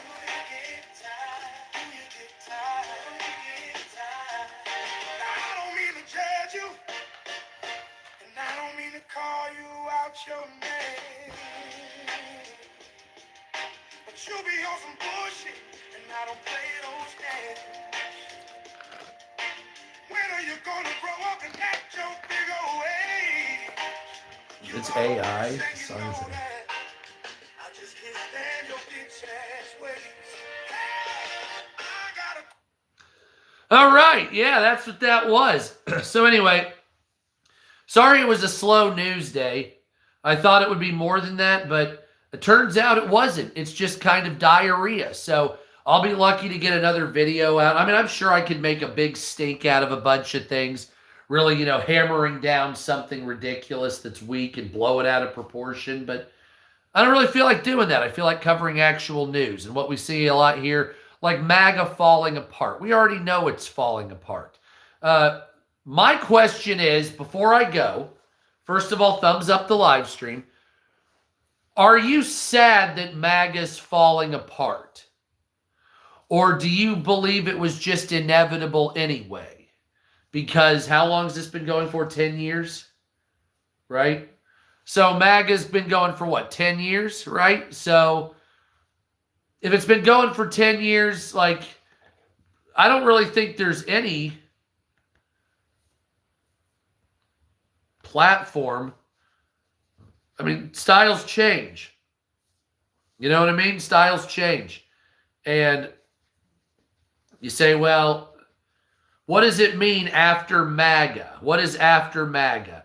I mean, I've been talking about this for a long time, and after MAGA is really anybody's guess, actually, to be fair, because the progressives are not the so the Democrats you're seeing are not the same Democrats before Trump in any way, shape, or form. And the Republicans you're seeing are not the same Republicans at all whatsoever. It's not even, I was thinking of a time frame, but they've been splintered off and on for a while. But this is a real, like, I really, like, it is a whole new thing. I don't know in any way how this is good at all. What's up, America? What's up, Katie? I have no idea how this is good in any way, shape, or form. JD Vance will not be a winning force here. If I were you, I'd be looking beyond JD Vance quite strongly. And if I was Democrats, I'd be looking into somebody besides Kamala Harris. Even if she did win, it would just be absolutely fucking awful. I couldn't see it being good. It would, you know what I mean? Yeah, baby. Hi. Anyway, so that's what it is. I could get mad and yell at Democrats. I don't feel like it right now. It's too much fucking shit. I'm just going to call people bitch asses, and that's what it is. So, follow me here, thumbs up, subscribe on YouTube. Follow me on TikTok, Sup America and Sup America 2. One account has 74,000, one account has 88 or 87,000, and every other account is fake. So don't fall for the bullshit. Follow me there, follow me here, and on Twitter, Sup America. And of course, don't forget to subscribe, share, like, hit the notification button. If you don't like me, block me and go fuck yourself. And I'll be back tomorrow with better news. Hopefully, we'll see what happens.